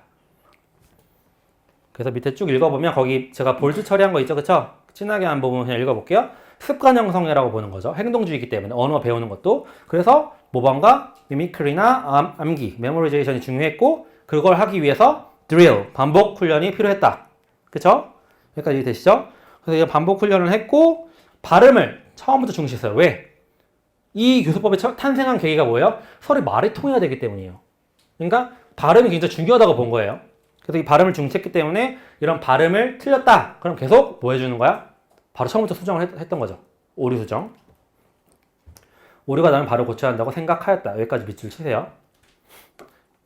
그 다음 그 뒤에 그 밑에 줄 거기 보이는지 모르겠는데 아래에서 보면 한 5번째 줄 문법 구조는 이라고 보여요. 거기 밑줄 치세요. 문법 구조는 순서대로 제시되었지만 문법 규칙은 명시적으로 연역적으로 가르친 것이 아니라 귀납적으로 가르쳤다. 이게 무슨 말이냐면 구조주의 언어학에 영향을 받았죠.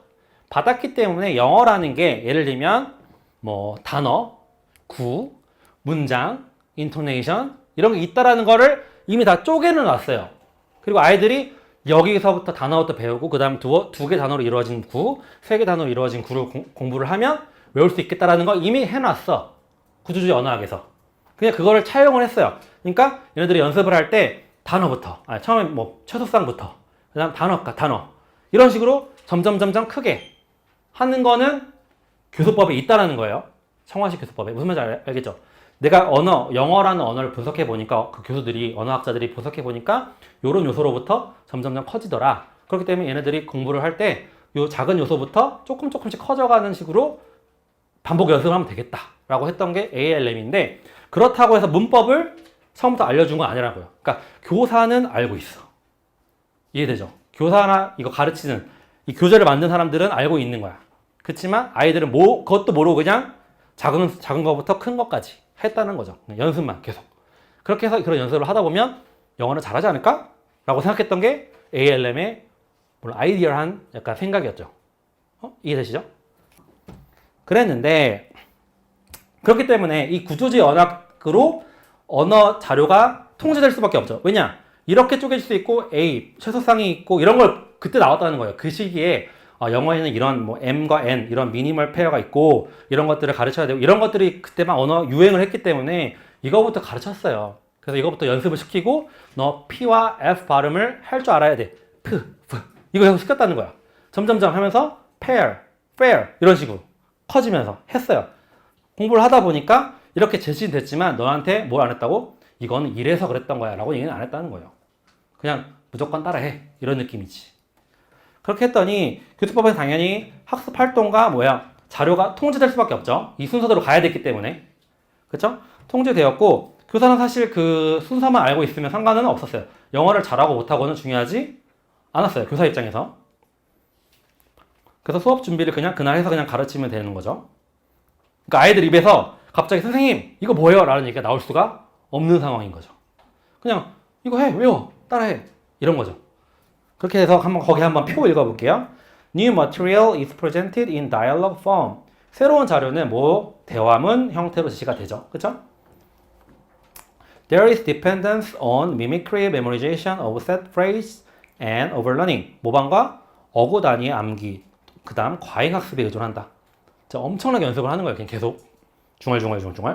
여기 중요한 게 나오죠. 거기 한번 읽어볼게요. Structures are sequenced by means of contrastive analysis and taught one at a time. 한글로 먼저 읽어보면 대조 분석을 통하여 구조들의 순서를 정하고 한 번에 하나씩 가르친다. 이거 생각보다 무슨 뜻인지 모르는 사람 많더라고요. 무슨 뜻인지 알아요? 대조 분석이 뭐예요? 뭘 대조하는 거야? 그쵸? 목표어와 모국어를 대조를 하는 거예요. 무슨 말이냐면 구조주의 언어학에서 영어는 이런 식으로 커져. 한국어는 이런 식으로 커져. 나눴겠죠? 그래서 비슷한 것끼리 먼저 배우게 하는 거야, 애들한테. 왜냐면 애들한테 익숙하니까. 이해돼요? 그러니까 한국어랑 영어로 놓으면 되게 어려운데 사실 아이들한테 봐봐요. 영어권 아이들과 유럽어권 아이들한테 어수는 같아요. 그쵸? 걔네들한테 어수는 같기 때문에 단어만 알면 한 문장을 통째로 알려줘도 할 수 있어요. 이해되시죠? 한국어는 달라요. 다르죠? 엄청 다르죠? 걔네들한테 갑자기 그냥 이 단어를 안다고 해서 한국어 문장에 해당되는 그 문장을 외우게 하면 받아들이냐 못 받아들이냐 안 될 거라고 주장을 했던 거예요. 그렇기 때문에 비슷한 것끼리 묶어서 대조 분석을 해서 비슷하면 조금 더 갈 수 있지만 안 비슷하면 천천히 가자. 뭐 이런 게 대조 분석이에요. 목표어와 모국어를 비교한 거예요. 이게 되시죠? 그러니까 구조를 본 거예요. 구조를 쪼개놓은. 그러면 뭐 이걸로 따지면 한국어와 일본어는 조금 더 유사하죠. 그렇기 때문에 이 뭐라고 하죠? 그 단계가 좀 더 세분화되지 않을 수도 있죠. 이 대세이가 무슨 말인지 이런 식으로 대조 분석을 했다라는 거예요. 목표와 문화어를. 그래서 유사한 수서부터 좀 많이 다른 것까지 쭉쭉쭉 배웠다는 거죠. 그 유사한 것이 많을수록 그 언어 두 개를 배우기 쉬워요. 그러니까 ALM에서는 만약에 ALM을 가르치는 한국인한테 외국어를 가르친다 하면 했을 경우에는 네덜란드어를 하는 사람한테 영어를 가르친다. 단계가 한국인한테는 훨씬 더 많았다는 얘기죠. 이렇게 시작해야 되고 얘네들한테는 이렇게 이런 식으로 분석을 했다는 거죠. 다음 페이지.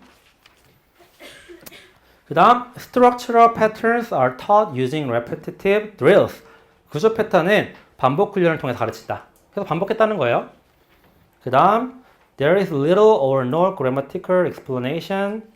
Grammar is taught by inductive way rather than by deductive explanation. 아까 설명했죠?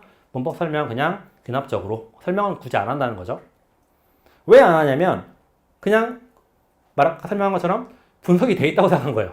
이미 쪼개놨기 때문에 니네가 굳이 내가 설명할 필요가 없어 라고 생각했던 거예요. 그 다음 Vocabulary is strictly limited and learned in context. 어휘는 엄격하게 통제되고 맥락 속에서 학습은 했어요. 왜냐하면 맥락 속에서 이 말에 좀 헷갈리는 사람이 있어요. 왜 ALM도 맥락 속에 있었나요? 왜 맥락 속에 있죠? 다이얼로그로 제시했기 때문에. 대화로 제시했기 때문에. 그쵸?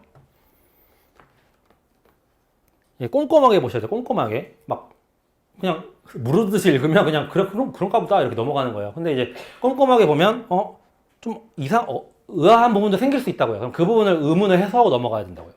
아까도 대조 분석을 명확하게 이해하시는 분도 있었지만 대조 분석 그냥 이렇게 넘어가시는 분도 있단 말이에요. 그냥 그렇게 넘어가면 안 된다고요. 이 중요한 교수법에서는 꼼꼼하게 보셔야 돼요. 꼼꼼하게. 그 다음 There is much use of tapes, language labs, and visual aids. 테이프 워크실, 시각 자료를 많이 사용한다. 그쵸? 아까 말했죠? 헤드폰 끼고 하는 그런 연상을 하시면 돼요. 그 다음 Great importance is attached to pronunciation. 발음을 매우 중시했죠. 그쵸? 그래서 발음 조금 틀리면 바로 안 돼! 다시 해! 이렇게 되는 거예요. 그래서 successful responses are immediately reinforced. 성공적으로 응답을 하면 즉각적으로 강화를 해준다. 이 말이 무슨 말이냐면 칭찬도 맞지만 다음 단계 넘어가는 것도 애들한테는 강화예요. 이해되시죠 이거? 2단계가 1단계도 100단계까지 있다면 1단계 잘했어. 2단계로 바로 넘어갈 수 있는 것도 애들한테는 강화가 될 수 있죠. 그런 식으로 바로 애들, 그 교사는 그걸 바로 해줘야 되는 거예요. 그 다음 very little use of the mother tongue by teachers permitted. 모국어 사용은 아주 약간만 이거 헤드폰 껴? 이런 얘기를 할 수 있는 거지 굳이 영어 수업할 때 할 수 있는 건 아니에요. 그 다음 there is a great effort to get students to produce error-free utterance. 학습자들이 오류 없는 발언을 생성할 수 있도록 지도한다. 당연히 아까 얘기했죠. 그 다음 there is a tendency to manipulate language and disregard content. 이 말이 무슨 말이야? 조작된 언어 형태를 제시하고 내용을 무시하는 경향. 그러니까 대화문 자체가 어떤 특정 형태를 외우려고 만들어졌기 때문에 컨텍스트가 굉장히 부족하고 읽어봤을 때 뭐야? 아까 제가 설명했죠. 그거 대화 아까 제가 상위 인지적 기능 얘기할 가설 검증 기능 하면서 그 억지로 만든 대화문 있죠. 그런 형식처럼 대화문을 읽어보면 말은 되는데 말이 뭔가 안 되는 느낌. 그런 대화문을 갖고 수업을 했다는 거죠. 그러니까 여러분들 이거 뭘 생각하면 되냐면 중국어나 일본어 배워보신 분 아시겠지만 1단원 거기서 인사하기 그래서 니하오마 이렇게 하다가 갑자기 계속 니하오마 하고 막 끝나잖아요. 이해되시죠? 이거 대화가 자연스럽나요? 자연스럽지 않아. 이런 대화가 바로 여러분 그런 걸 생각해보면 이게 ALM의 교수법에 영향을 받은 교재구나 라고 생각하시면 돼요. 우리가 흔히 배우는 영어, 일본어, 중국어 교재가 대부분 그렇고 실제 영어 교과서도 그래요. 교과서도 사실 읽어보면 무슨 이런 대화를 하지 싶을 정도로 말이 안 되는 대화도 있죠. 그런 이유예요. 그 다음 절차는 뭐냐면 거기 별표 치세요. 3번 교실 수업의 절차. 주요 구문이 들어있는 대화문을 학생들에게 들려준다. 그쵸? 주요 구문이 중요해요. 그걸 배우려고 하는 거니까. 그래서 의미를 전달할 때 목표만 사용하고요. 2번 학생들은 대화문을 한 문장씩 따라해요. 학생들이 따라하기 어려운 긴 문장에 대해서는 뭘 사용한다고요? 역방향 훈련법. 이게 뒤에 나올 거예요. 역방향 훈련법이 뭔지. 그 다음 세 번째, 교사는 학생들이 발음이나 문법이 정확한 점검하고 오류가 있는 학생들의 경우에는 직접적으로 교정한다. 그 다음 4번, 학생들은 개별 또는 전체 연습을 통하여 대화문을 암기한다. 혼자 연습하기도 하고 계속 막 중얼중얼 따라하기도 하면서 다 같이 암기를 하는 거죠. 5번, 학생들은 대화문을 자신의 상황이나 관심에 맞는 내용으로 바꾸어 재현한다. 이 말이 뭐냐면 거기 있죠. 여러분 그 대화문 우리 그러니까 그걸 생각하면 돼. 얘가 일본어 중국어 배웠을 때 밑줄 쫙 치고 이 단어 바꾸는 거 있죠. 뭐 그런 느낌이에요. 이걸 계속 해보는 거야. 내 상황에 맞게. 얘 이름이 민수인데 거기에 남이라고 적혀 있어. 그럼 그걸 민수로 바꾸는 거죠. 그런 연습을 계속 해본다는 거예요. 그게 바로 지금 이 얘기고. 5번, 교사는 대화문의 주요 구문을 뽑아서 학생들에게 패턴 연습을 시킨다. 이렇게 시키는 거죠. 수업 활동 예한 한번 볼게요. 최소상 연습, 미니멀 페어 드릴부터 시작합니다. 그쵸? 이건 다 아시죠? 뭐 L과 R, 그 다음에 P와 B 이런 것들의 발음 연습하면서 발음의 차이를 인식하게 하기도 하고요. 그 다음 오른쪽 거기 나오죠. 역방향 훈련. 거기 네 번째 줄에 밑줄 칠게요. 문장의 뒷부분부터 따라하게 하는 이유는 영어 리듬과 강세 패턴이 문장 끝에서부터 형성되기 때문이다. 이 말이 무슨 말이냐면 뒤에 문장이 의문문인지 뭐에 대해서 그런 거에 따라서 이 앞에 시작하는 거에 인토네이션이 달라진다는 거죠. 그렇기 때문에 끝에서부터 연습하는 편이 훨씬 유리하다는 거예요. 그래서 목표 문장이 The boy is wearing a red jacket 이라고 하는 거를 red jacket, wearing a red jacket 이렇게 문장 커지면서 뒤에서부터 연습을 하는 게 역방향 훈련. 영어로도 외우셔야 돼요. backward build up drill 이죠. 거꾸로 만들어 감. 이렇게 생각하면 되죠. backward build up. 웃겨요? 이거 연습하셔야 돼요.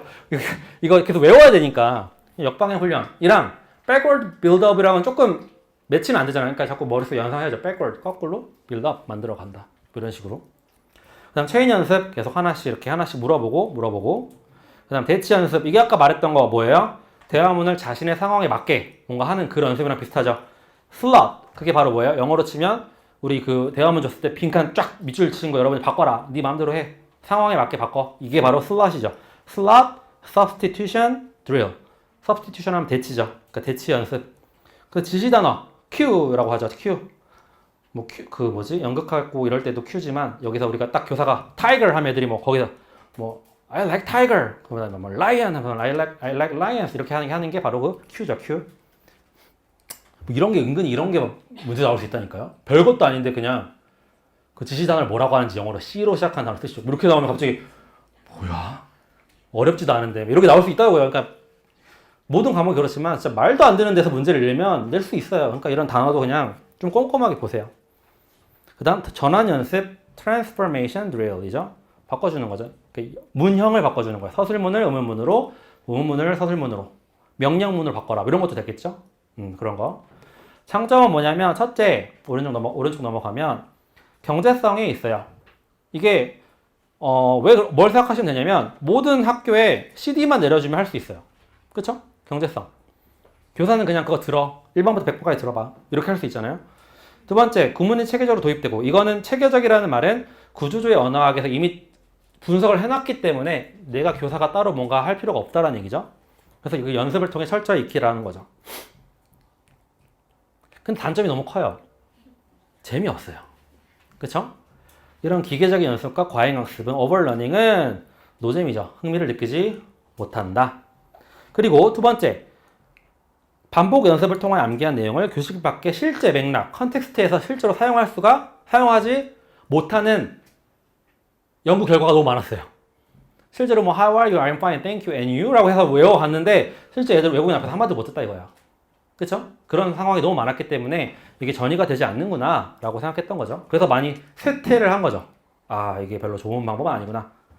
그러니까 모든 영어 교수법들은 흐름을 타는데 그때마다 이게 뭐라고 해야 되죠? 도움이 아예 안 되는 건 아니에요. 근데 비효율적이다라고 생각이 들면 버려요.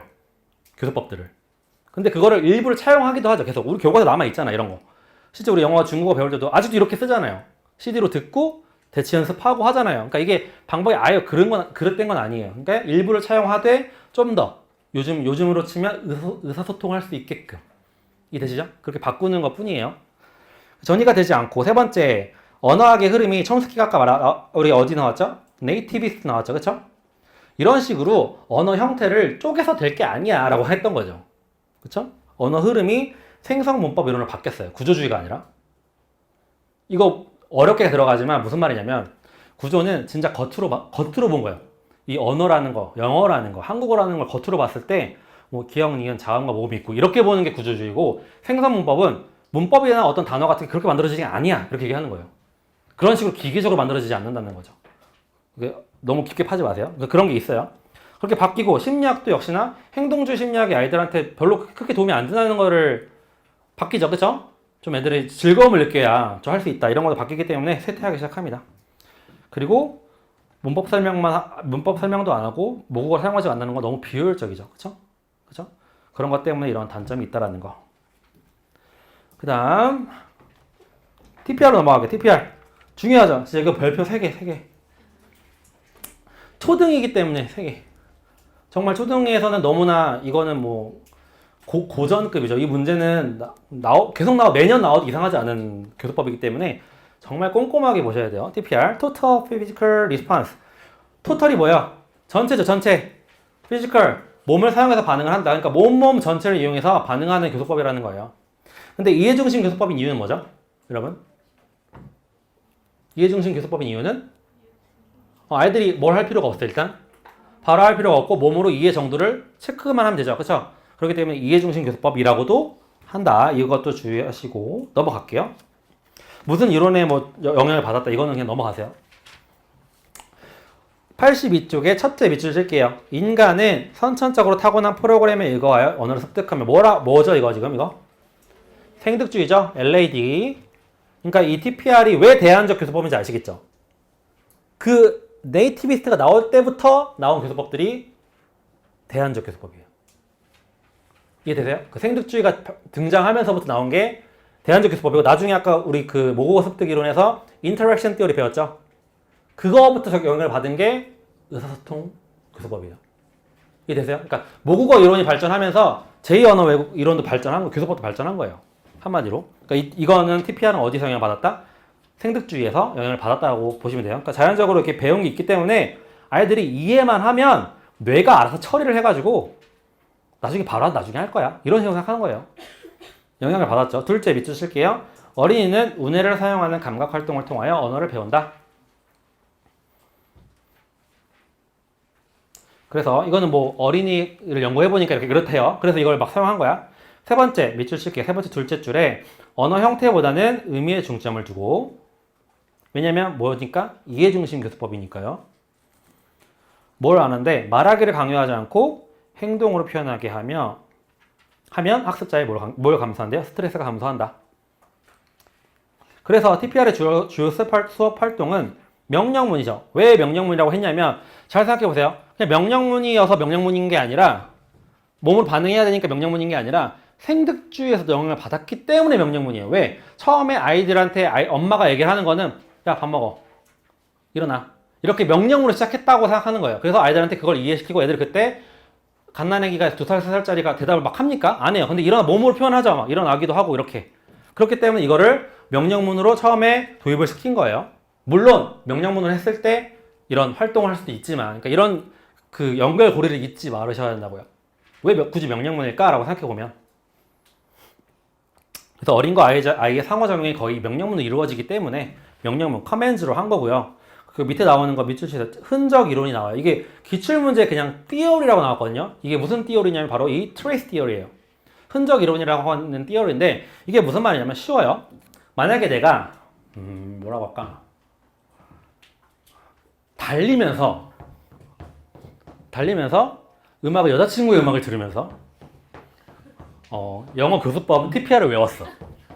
그러면 지나가다가 여자친구의 열대야를 들었을 때 TPR이 생각나는 거야.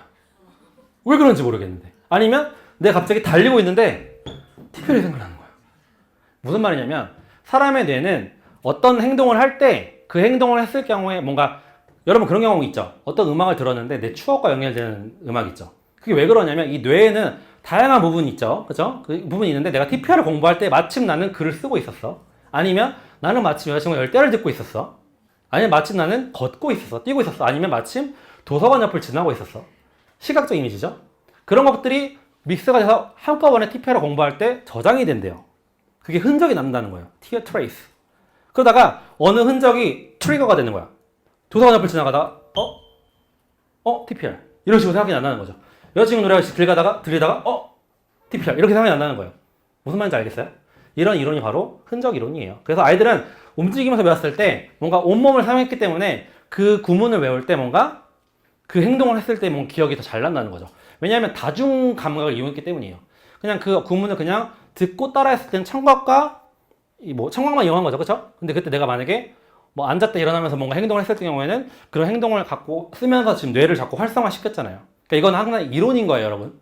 이런 이게 맞다 이건 아니고 이런 이론 때문에 아이들은 이런 다양한 활동을 하면서 뭔가 영어 공부를 하면 더 잘 이해할 것이다, 기억할 것이다. 이런 이론이 바로 흔적 이론을 반영한 거라고 할 수 있는 거죠.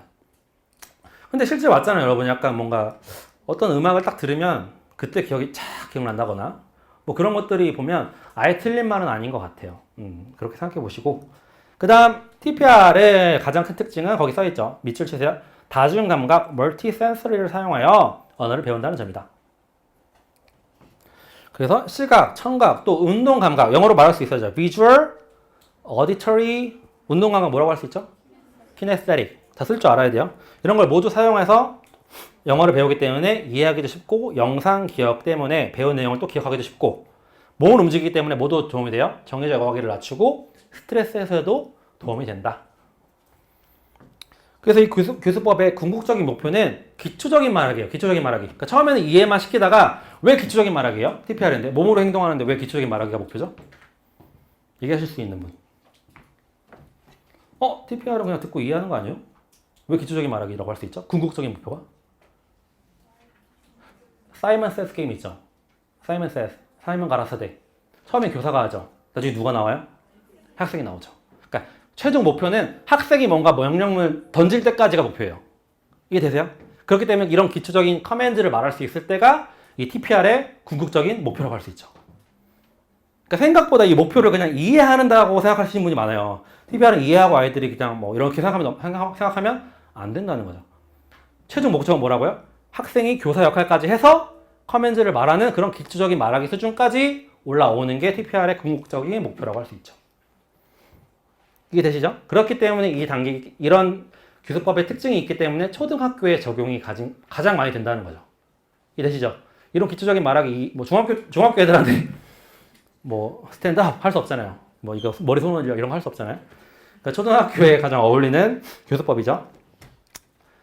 그래서 거기 오른쪽 박스 한번 읽어볼게요. 교사는 목표로 명령하고 학생의 행동으로 그 명령을 따른다.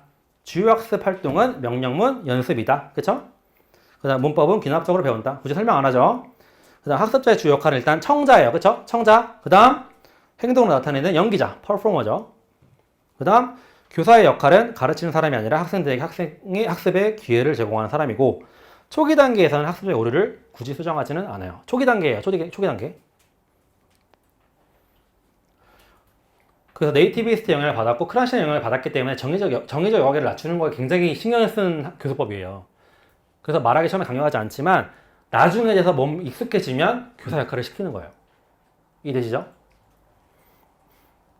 그래서 원문 거기 밑줄 칠게요. 첫 번째 세모점에 마지막 줄 It attempts to 여기 밑줄 칠게요. It attempts to teach language through physical 또는 motor activity 신체 활동을 통해 언어를 가르치려고 시도한다.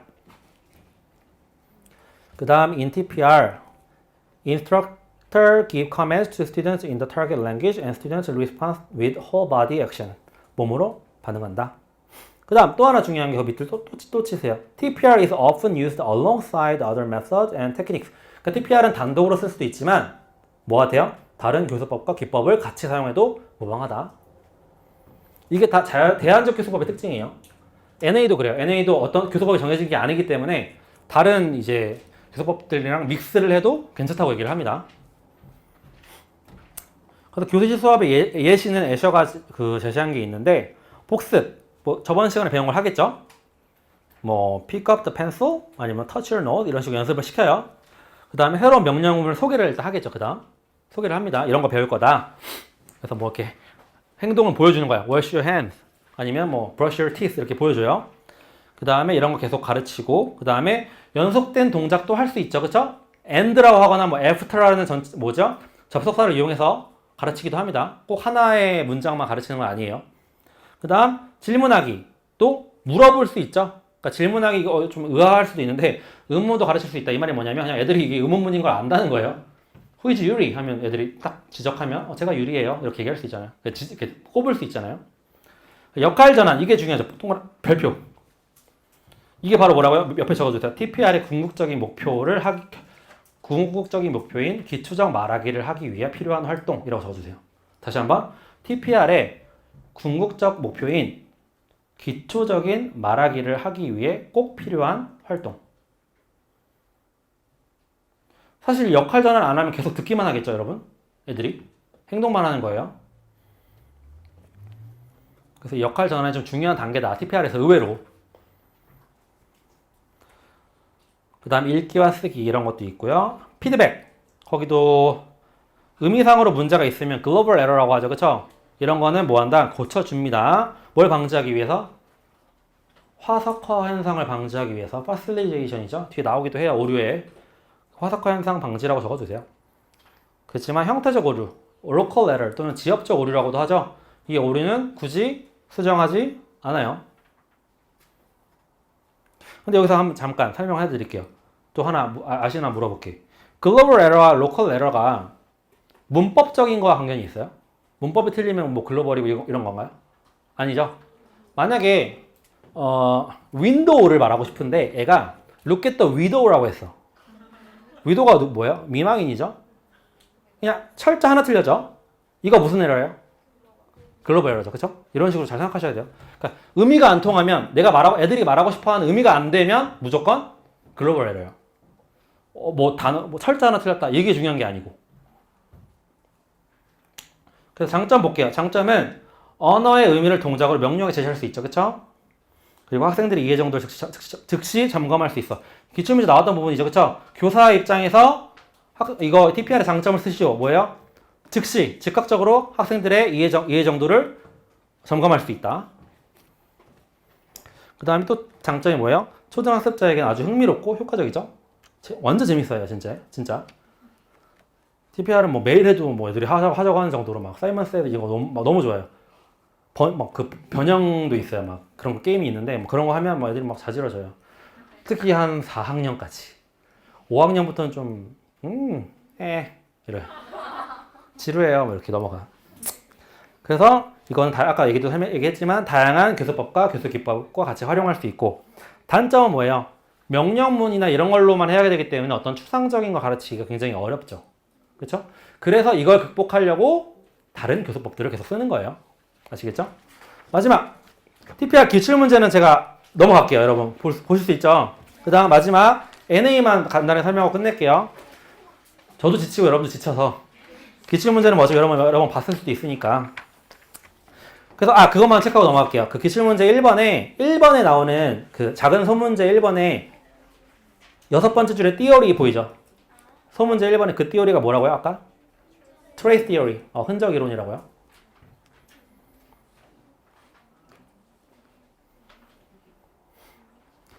첫 번째 문제, TPR 첫 번째 기출문제 중에 소문제 1번에 그 네모 박스 안에 설명 있죠? 거기에 6번째 줄, 아래서 3번째 줄에 the theory라고 나와요. 그게 바로 뭐라고 아까 설명했던 흔적 이론, the trace theory라고 하는 거고, 오른쪽 두 번째 문제 거기 교사 두 번째 대화에서 Are you following me?라고 보이죠? 두 번째 문제에서 교사의 두 번째 대화의 마지막 줄 Are you following me 보여요? 그게 뭐예요? 이해 점검이죠? Comprehension check 이거 적어주세요. Comprehension check 이해 점검 Are you following me? 그 부분. 그 다음에 넘어가시면 될 것 같아요. 그래서 자연적 접근법은 쉬워요. 그냥 어떤 교사가 그 크라시에는 영감을 받아서 교수법을 만든 거예요. 설명 안 해도. 그래서 5가지 가설에 기초했기 때문에 우리가 아까 방금 배웠던 입력 학습 습득 가설, 모니터 가설 이런 것들을 다 이용했다고 보시면 되는데, 그래서 기본적인 의사소통을 길러주고 제일 강조하는 건 그거예요. 자연스러운 언어. I 플러스 1을 계속 수업에 뭐 하래? 노출시키래요. 그게 NA의 특징인데 거기 한번 볼까요? 87쪽에 수업 절차 중에 관련 원문이 있죠. 57쪽에 수업 절차, 3번 수업 절차 밑에 관련 원문이 있어요. 첫 번째 세모 동그라미, 세모에 두 번째 줄, The Naturalistic 보여요? 다시 한번 87쪽에 3번 수업 절차 중에 관련 원문 네, 두 번째 줄 The Naturalistic 거기 밑줄 치세요. The naturalistic features of first language acquisition are utilized in the second language acquisition. 그러니까 뭔 말이냐면 모국어 습득의 그 이론 자체, 네이티비스트 그 이론이 바로 그대로 어디 들어갔다? second language learning에 들어갔다는 얘기예요. 그 다음 오른쪽 관련 원문 오른쪽 위에 세 번째 줄 based on 보여요? 거기 밑줄 치세요. based on comprehensible input and meaningful communication rather than on only grammatical mastery of language. 언어의 문법적 숙달보다는 이해 가능한 입력과 의미 있는 의사소통에 초점을 두었다. 기반의 활동을 주었다. 그래서 발화 이전 단계와 초기 발화 단계, 발화 확장 단계 이렇게 나뉘거든요. 사실 이 NA는 자연적 접근법은 정확한 어떤 수업 단계를 명시해 주지 않았어요. 이게 다야. 이해돼요? 발화 이전 단계, 초기 발화 단계, 발화 확장 단계. 초기 발화 이전 단계는 뭐예요? 애들이 프리프로덕션이죠. 말하지 않죠. 말하기 전이야. 뭐가 있다고 가정하죠? 우리 크러쉬는 사일런트 피리어드가 있다고 가정하죠. 침묵기. 그때 단계예요. 지금 이거. 침묵기 단계에서 뭐 하는 거야? 이해 가능한 입력을 제공해주고 거기 볼드 처리된 거. 그 다음에 청해력을 키우는데 애들이 듣고 이해만 하면 돼요. 그쵸? 그래서 이때 뭐도 쓴대요. 문맥 이해한 추측, TPR도 쓰고요. 이해만 하면 되니까. 그 다음 제스처, 시각자료 이런 것들 통해서 이해를 돕는데요. 그 다음 2번 초기 발화 단계는 한 500단어 정도 애들이 알 때 한다는 건데 마지막 줄에 밑줄 치세요. 특히 의미에 중점을 두고 학습자의 오류는 규정하지 않는다. 내추럴 어프로치의 가장 큰 특징은 오류를 전혀 교정하지 않아요. 문제가 있겠죠? 문제가 있어요. 그 특징만 알면 돼요. 오류를 전혀 교정하지 않습니다. 그 다음 발화 확장 단계에서는 여러 가지 해요. 우리가 알고 있는 뭐 게임도 하고 소집단 활동도 하고 이것저것 하면서 자연스럽게 뭐 발화를 하게끔 만들어주고 당연히 뭘 기르려고? 유창성을 기르려고 하겠죠. 그 장점은 여러 가지 장점이 있어요. 문맥하던 활동, 그러니까 실질적으로 우리가 자연스러운 언어 입력을 강조를 했기 때문에 그런 자연스러운 언어 입력을 주려고 많이 노력을 했기 때문에 이런 거에 대한 장점 그대로 가는 거죠. 문맥하던 활동, 부드러운 수업 분위기, 그 다음에 왜냐면 정의적 여각을 낮췄기 때문에 그 다음에 그룹 의사소통, 서로 얘기하는 거 이런 것들이 있다라는 거죠. 다음 페이지. 단점이 아주 크죠. 오류 수정을 통한 피드백이 전혀 없어요. 너 이거 틀렸어. 암시적 피드백도 안 해요. 그래서 언어 형태에 초점을 맞춘 명시적 교수를 아예 안 하기 때문에 이게 너무 힘들다는 거죠. explicit instruction을 없기 때문에. 그리고 마지막 줄도 밑줄 치세요. 크러쉬의 가설들이 실험을 통한 입증이 불가능하죠. 그쵸? 그래서 EFL 상황에서 이런 자질 있는 교사가 없다라는 것도 문제가 된다는 거죠. 그래서 오늘 수업은 여기까지 NA까지 했고 여러분 많이 지금 벌써 한 4시간 반 저도 이렇게 많이 했을지 몰랐어요. 말을 하다 보니까 뭐 이런저런 얘기를 하게 됐는데 일단 수업이 좀 길어져서 좀 죄송하고 수업은 뭐 잘 들으셨는지 모르겠지만 어쨌든 영어 과목 같은 경우는 이게 다예요. 그쵸? 오늘 이번 주 다음 주 하면 끝이야. 이것만 하면 사실 다 하는 거거든요. 그래서 교재 잘 만들었고 뭐 이것만 봐도 되고 다른 것도 봐도 되지만 특히나 내 자랑 같은데 책을 잘 보되 아까 말했죠. 그 단어 어떤 그런 꼼꼼하게 그거 잘 보시면 될 것 같고 다음 주에도 좀 와주셨으면 좋겠어요. 알겠죠? 저기 다음 주에 막 5명 있고 이러면 나 좀 의욕이 떨어질 것 같아서 고생 많으셨습니다. 감사합니다.